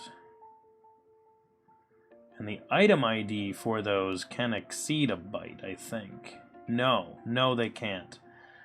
The final item is at... No. Items, there are more than 256 items. That's right. There are more than 256 items. I just remembered that. Okay, and... Sorry, just looking up values for what those are. Okay. So I don't actually need this here, because the equipment ID is always unique. So I don't need to do that. I could just say...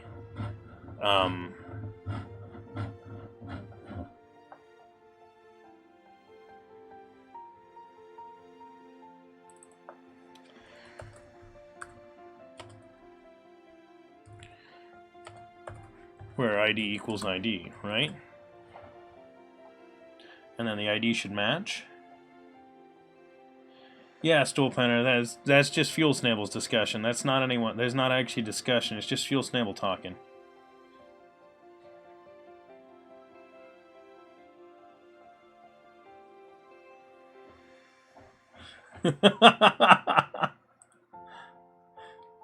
I'll let that one through, Ace Flame Seer. That was good. Yeah, that was good.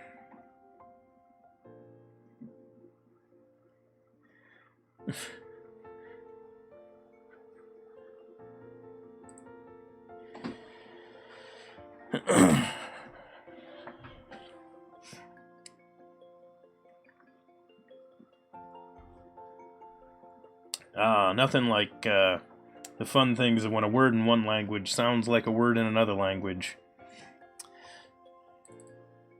The classic joke.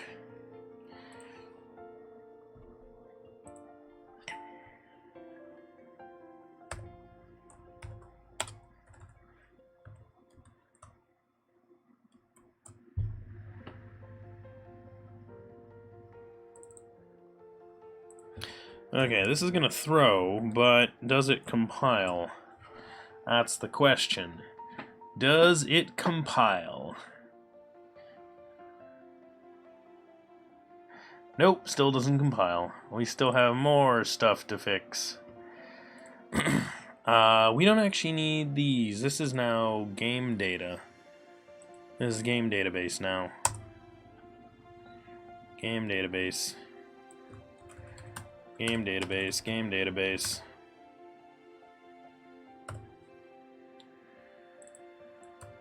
Like this.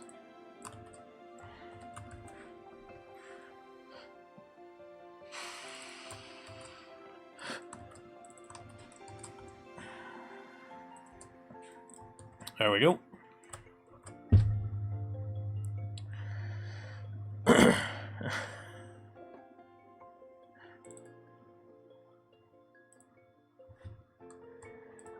Elena gives them to us in int form. That's funny.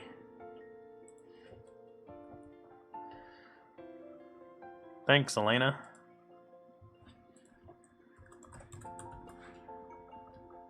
They should just be bytes, though.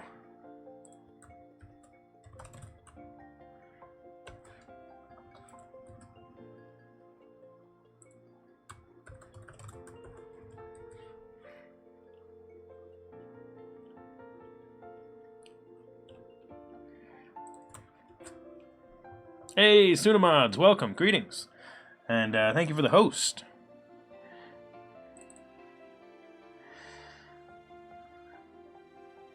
Janisku, so equipment IDs are only going to be a single byte because they are the way that the ID is stored. It is the index into the sequence of weapons or armlets or accessories, and so because of that. That means that there are very few in the list, so it can get away with being a single byte for that. Yeah, Sunamods, it's good to be back working on some stuff. Alright, so starting weapon should be game database and weapon database. Single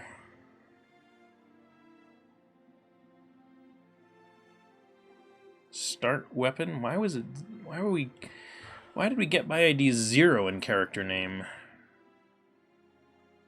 Oh, right, because I zeroed for every character.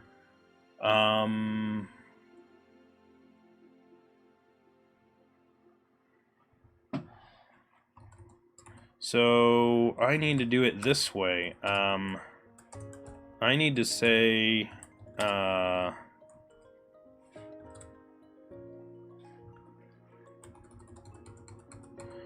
for the starting weapon, I need to say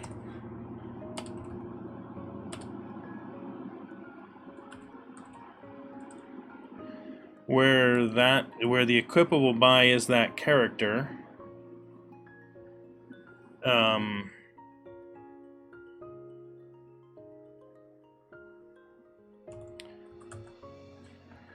And we want a singular default. I really should put this in a method.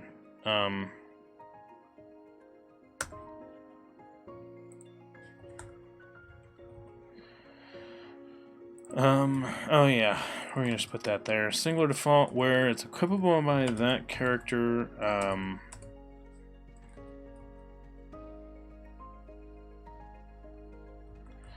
No, we want to grab the where, and then we want to order by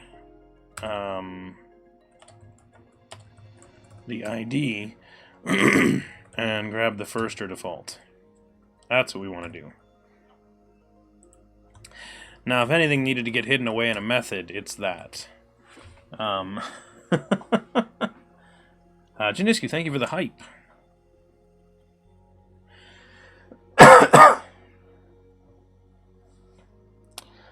Okay, these other ones, we just need to grab it and sort by that, so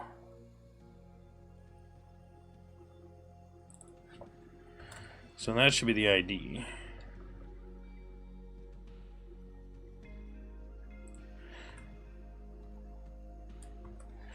You know what?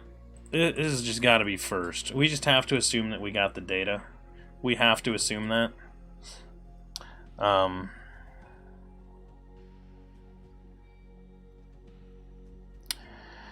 Armlet. Max value. Oh yeah, so the accessory getting decrypted is going to be that.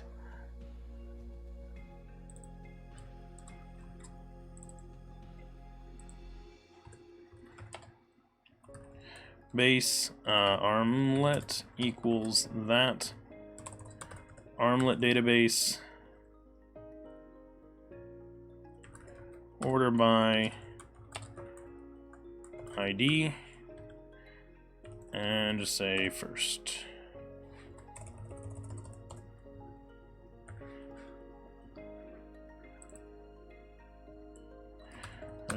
Base armlet ID.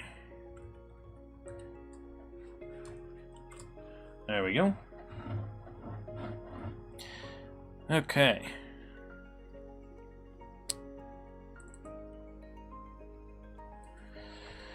Goodbye that.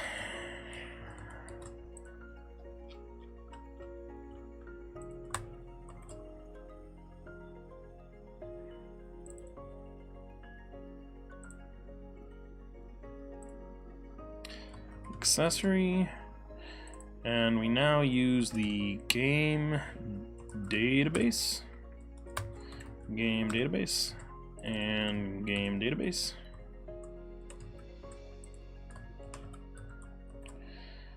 All right, what's next?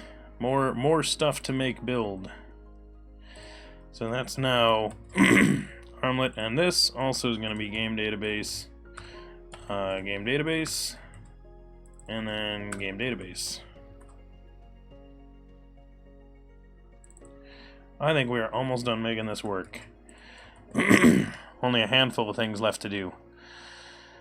The items command. I don't think we can make this one work right now.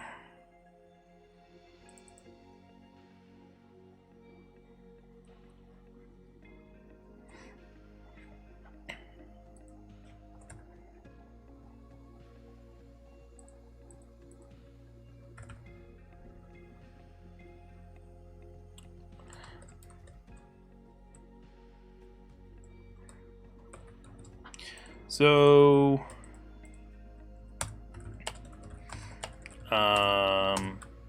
we need the Elena data to wire this back up.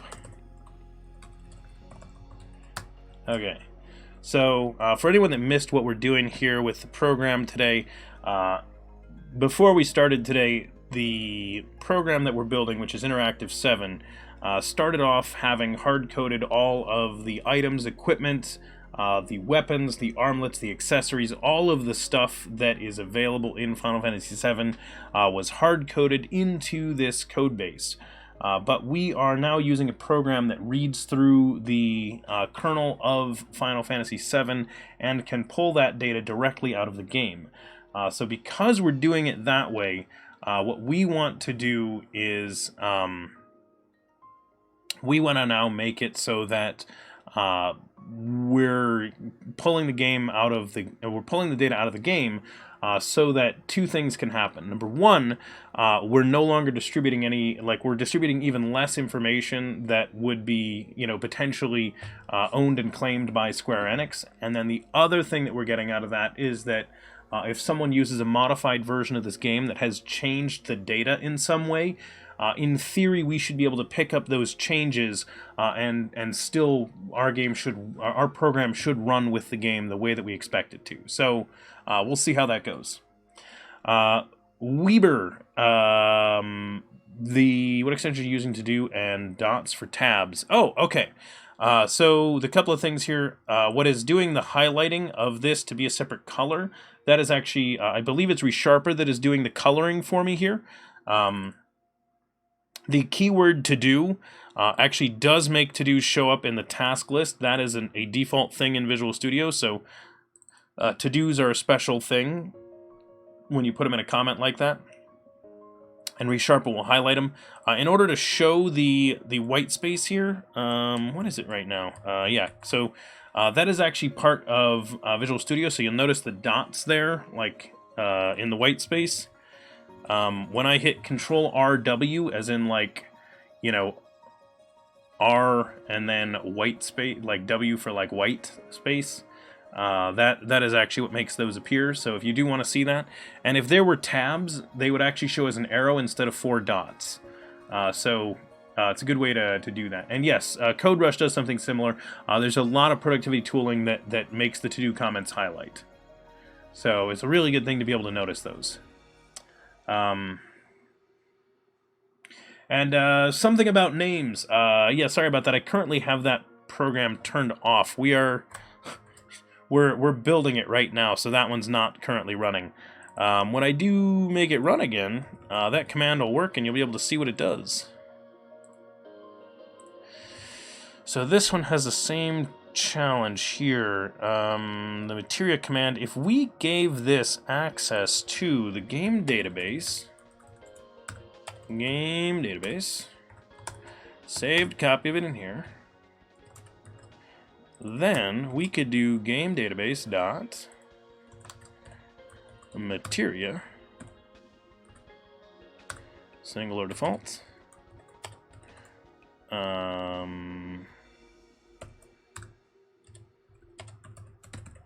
I'm gonna guess those match, though I don't know that.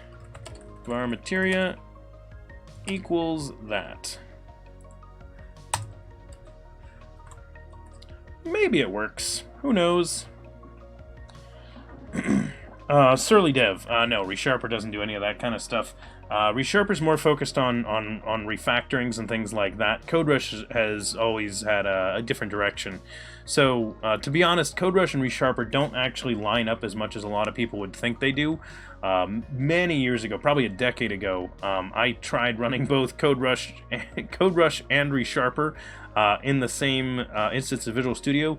They fight in, like, you know, a handful of places, but there's a lot of places where they're complementary, actually. If those two worked better together, it would be awesome to be able to run both of them.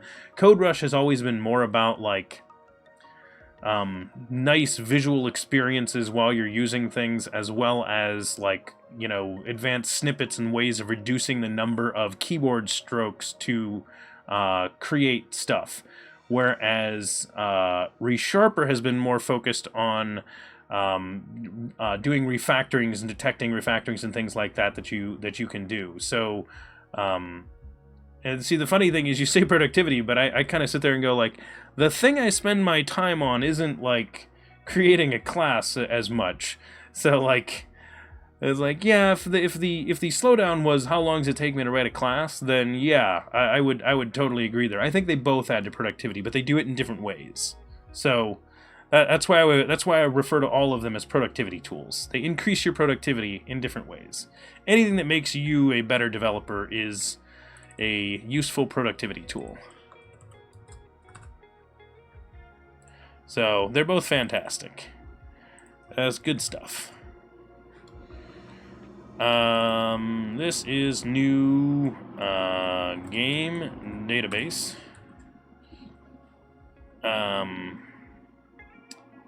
This is a unit test. So this needs a mock of something. If we're gonna do this.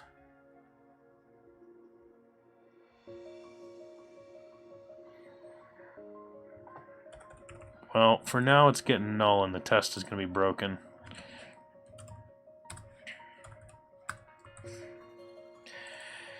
Just because I'd rather get it compiling and then fix the test afterwards.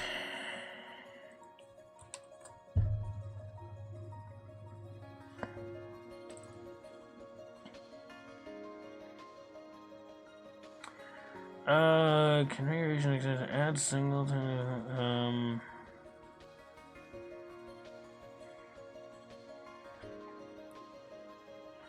Game data must already be in here somewhere.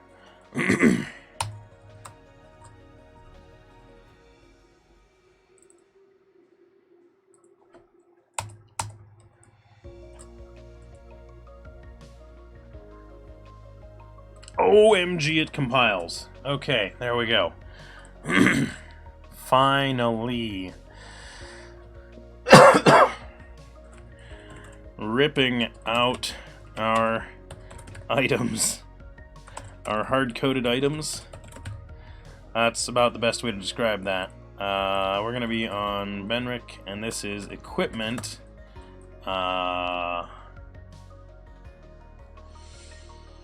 Removal. Sure, equipment removal. Bring my changes along, please.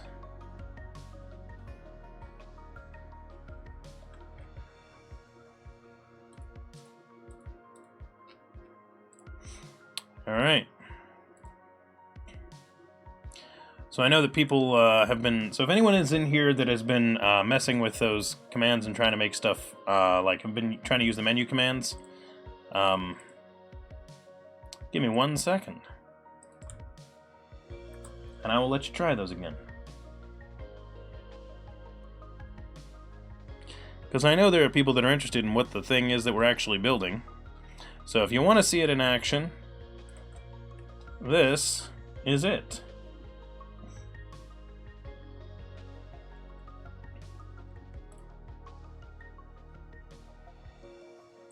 So here it is. It's this little program. We're going to go ahead and connect it to the stream. It is connected to this game, and now I'm going to go ahead and click those buttons because they'll do stuff. Alright,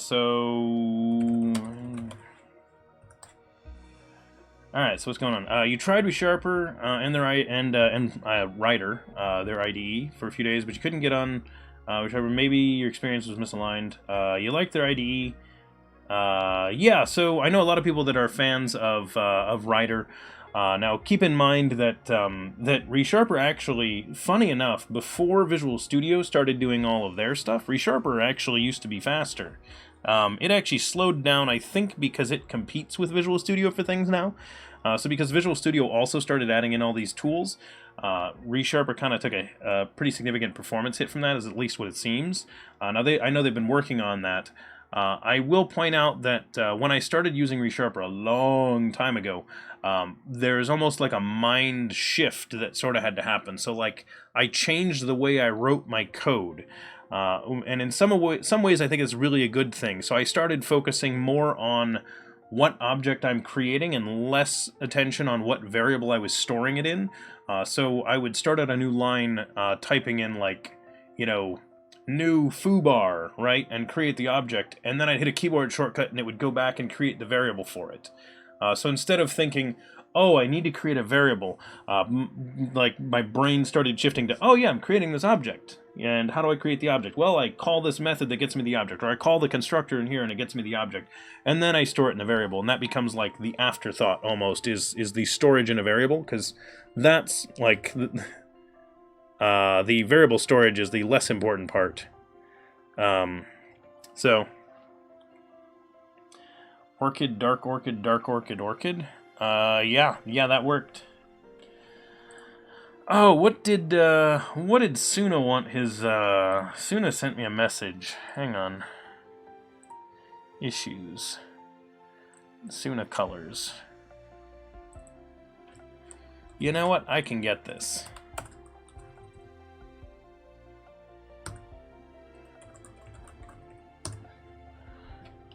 Is it here? Suna.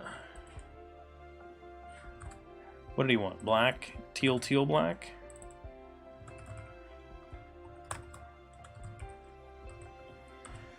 There you go, Suna. Now when I commit that, you'll have your colors the way you wanted them.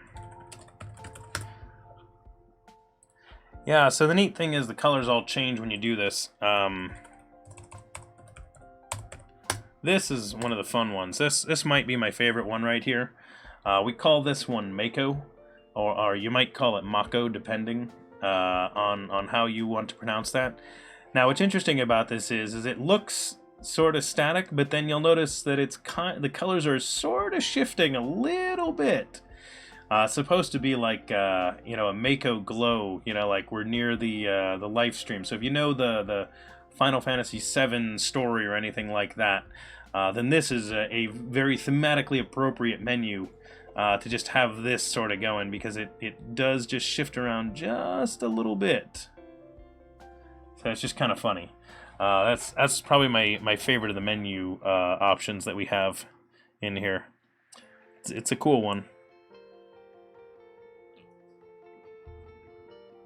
Yeah, exactly, Surly Dev. That is exactly the idea. It is one of that style. Menu hot dogs. No, we don't have a hot dog stand palette. Although you could make one. So we do actually allow the creation of palettes. There is a palette command. It's that. So there's our help text for it, because I typed it in without anything. So those are the palettes that are currently in. Whoa, what is Kappa? What's Kappa?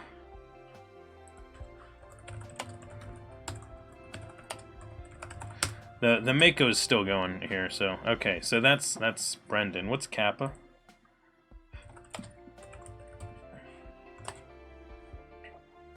Oh! Oh, yeah, that makes sense.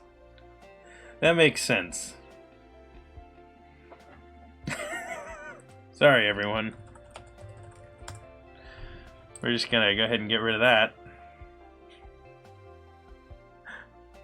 I forgot that Kappa did that. That's a nice color theme there. That was a good one. Very nice color palette. Okay. So let's make a quick branch for this. Suna change.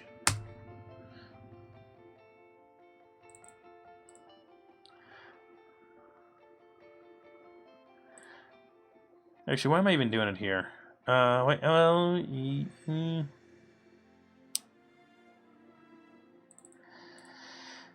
Bring my changes. Yeah, discard those changes. We're just changing the grays to teal on his stuff. I can do that in here.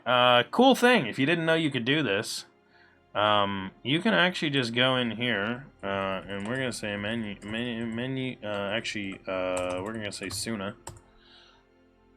How many places could Suna really appear? I guess a few. Thanks, Surly Dev. Those are good. What?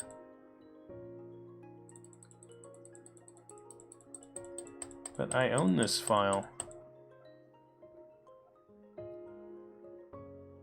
Oh. I'm not in master, that's why. I'm like, why is this button not here? Like, I can totally change that. I'm allowed. So he wanted teal. Teal. There we go.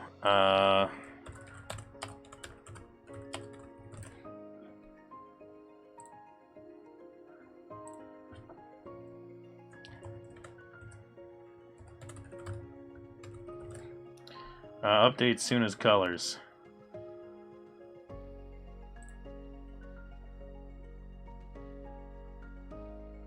Teal, orchid, orange, blue? That doesn't look great, Surly.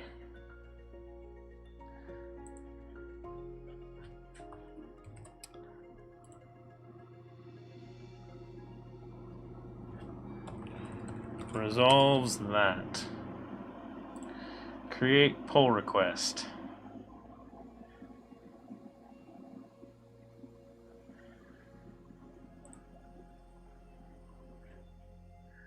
I am not going to wait for anyone's review on that. I am just going to merge it.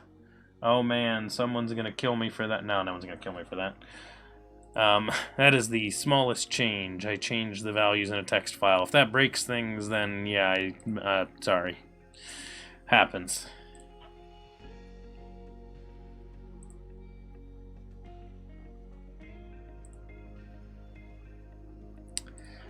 There we go. Changed. Yay! And I didn't even have to stop the program from running, which is quite nice, actually. Okay. Now, where did we do this? Kernel reader. Where is Elena getting these values? Elena, what you doing? What you doing? What you doing?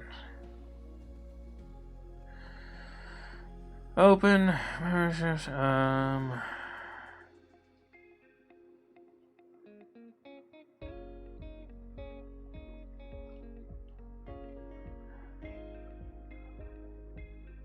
Item data. That's a good point. Do we have the items?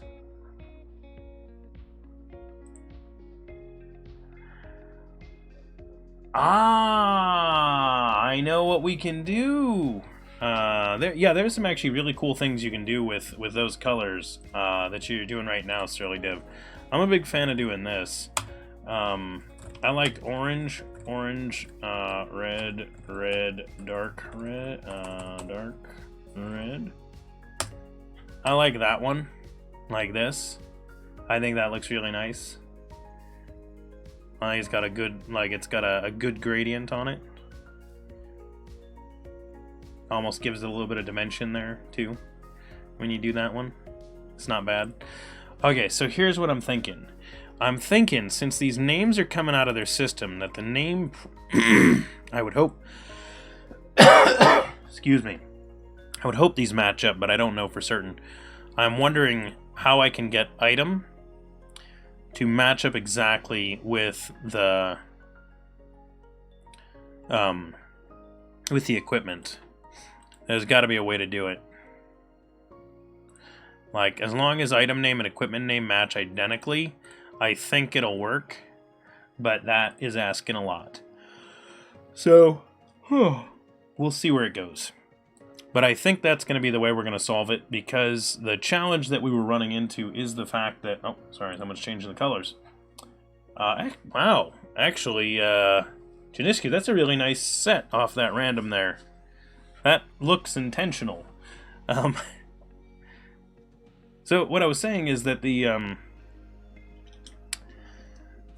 items in the...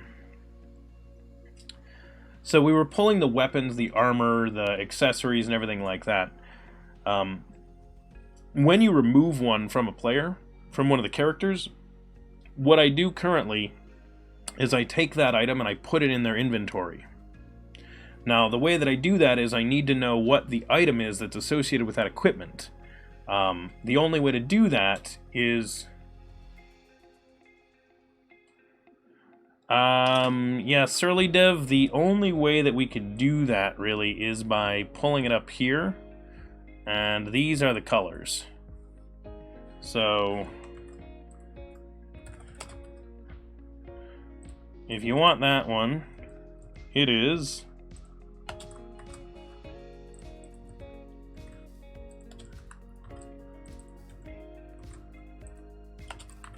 that. Yeah, I don't have a current colors command, but yes, my point being that that's the only one that we have right now. I don't have a way of saying what the current colors are, although we should do that. And Fuel Snibble, I think I like the way that, well, yeah, actually that's a good point. You could just show that, yeah, it could just reply with the random set. That might get a bit chatty, though, is the only problem. Fuel Snibble. Yeah, the problem with doing it that way is that on a more popular stream that could get messy. Like if you give this to someone that has like thousands of viewers, that could get really nasty. Even if they have it's chatbot though.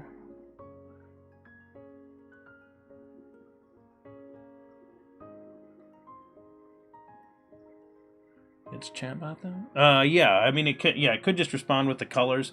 I guess if you were going to restrict the colors anyway, so that it was doing so people had to, so like on a more popular channel, that's actually a good point. They would like they're going to require that people pay bits to even change to random, so yeah, there's some restriction on that, so it's not going to be like overwhelming. Yeah. No, it's totally something to add. Okay,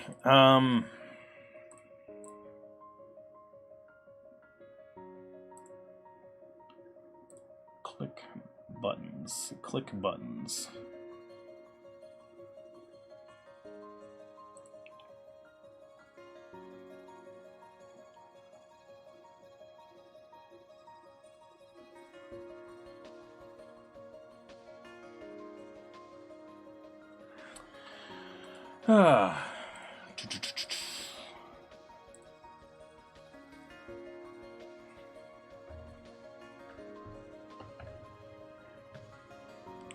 Menu random. Menu random. Menu random. There we go, that'll keep it busy for a minute. Okay, so I wanted to thank everybody for coming out and hanging out with me today. I had a pretty fun stream. I am going to have to wrap us here, because I, have to do, like, family stuff. I have a small human that's awake, and on weekends I stream, actually, during his nap time. So since he's up, I am going to be heading off to go have fun with him. And, but I do want to thank everybody for hanging out today, so don't disappear just yet, because we are going to roll the credits. We're going to talk about a couple of things before I go, but I want to make sure that I thank our moderators. So S&B and Stoolpenner, thanks for hanging out today and helping out with the stream. I want to thank our new followers, these wonderful people right here whose names you see, as well as House Basuk for resubscribing at the beginning of the stream before we even started. Yeah. I will hopefully see everyone again next weekend for another stream. I don't know any reason why I wouldn't be doing that stream. Additionally, I am hoping that I can get the chance to do a weekday stream sometime, but it will just be one that just happens at some point. So there won't probably be a lot of advanced warning about it. So if you want to make sure that you don't miss those streams, if I do a random stream during the week, be sure to click the follow button to make sure you are subscribed to our stream here, and you can make sure that you get notifications on that, though that is entirely up to you. So if you don't want notifications, don't click that button. You can follow, but then just untick the thing and you won't get notified about it. Just means that you can go to Twitch and see that we are live. If you are interested in chatting with us outside of the stream, the best way to do that is to check out our Discord that I would have put a link into there, but it seems that the bot is currently not doing that. So links to all this stuff are down below the stream. There is a Discord link down there. If you are interested in joining our Discord, you can go ahead and do that. It's a chat application. There are like literally hundreds of us in there, and we talk about programming stuff. So, you know, like-minded individuals.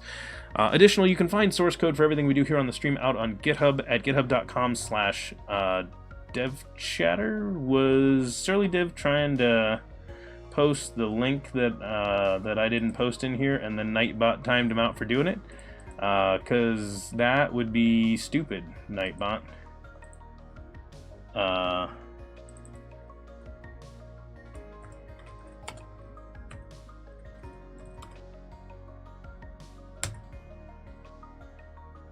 Hey, SurlyDev, if you were going to do that, try that again. I think it'll work this time. Anyway, additionally, if you want to catch any of our old videos, you missed some of our streams, the video section on Twitch here has our recent videos, and we also have a YouTube channel, youtube.com/c/devchatter. You can find a link to that down below. But again, that is a full archive of all of our videos. And it also has our DevChatter Basics series on there, which are short videos designed to make sure that your foundation on just basic development stuff is good. So DevChatter Basics. And SurlyDev tossed a link to our Discord over there in the chat. .NET Core on Linux. If you want to run C# and .NET Core, absolutely you can run it on Linux. I don't know what you mean by opinion. My default stance is running it on Windows, but yeah, if you run Linux or you want to use a Linux machine, sure, go for it. It works. Heck, it's you've been able to run .NET stuff using Mono for 15 years, something like that. I don't remember exactly when Mono came around, but it was something like that. And I actually knew a bunch of people that ran C# on Linux using Mono back in the day. But now obviously it is, a more supported option is probably a better way to describe it. So either way, I want to thank everybody for hanging out with us today. I had a very fun stream, and I look forward to seeing you all next week. Do have a nice week. Enjoy the rest of your weekend. If you're somewhere that's about to get cold, do try and stay warm, bundle up, and have a good one. Happy coding, everyone. Bye.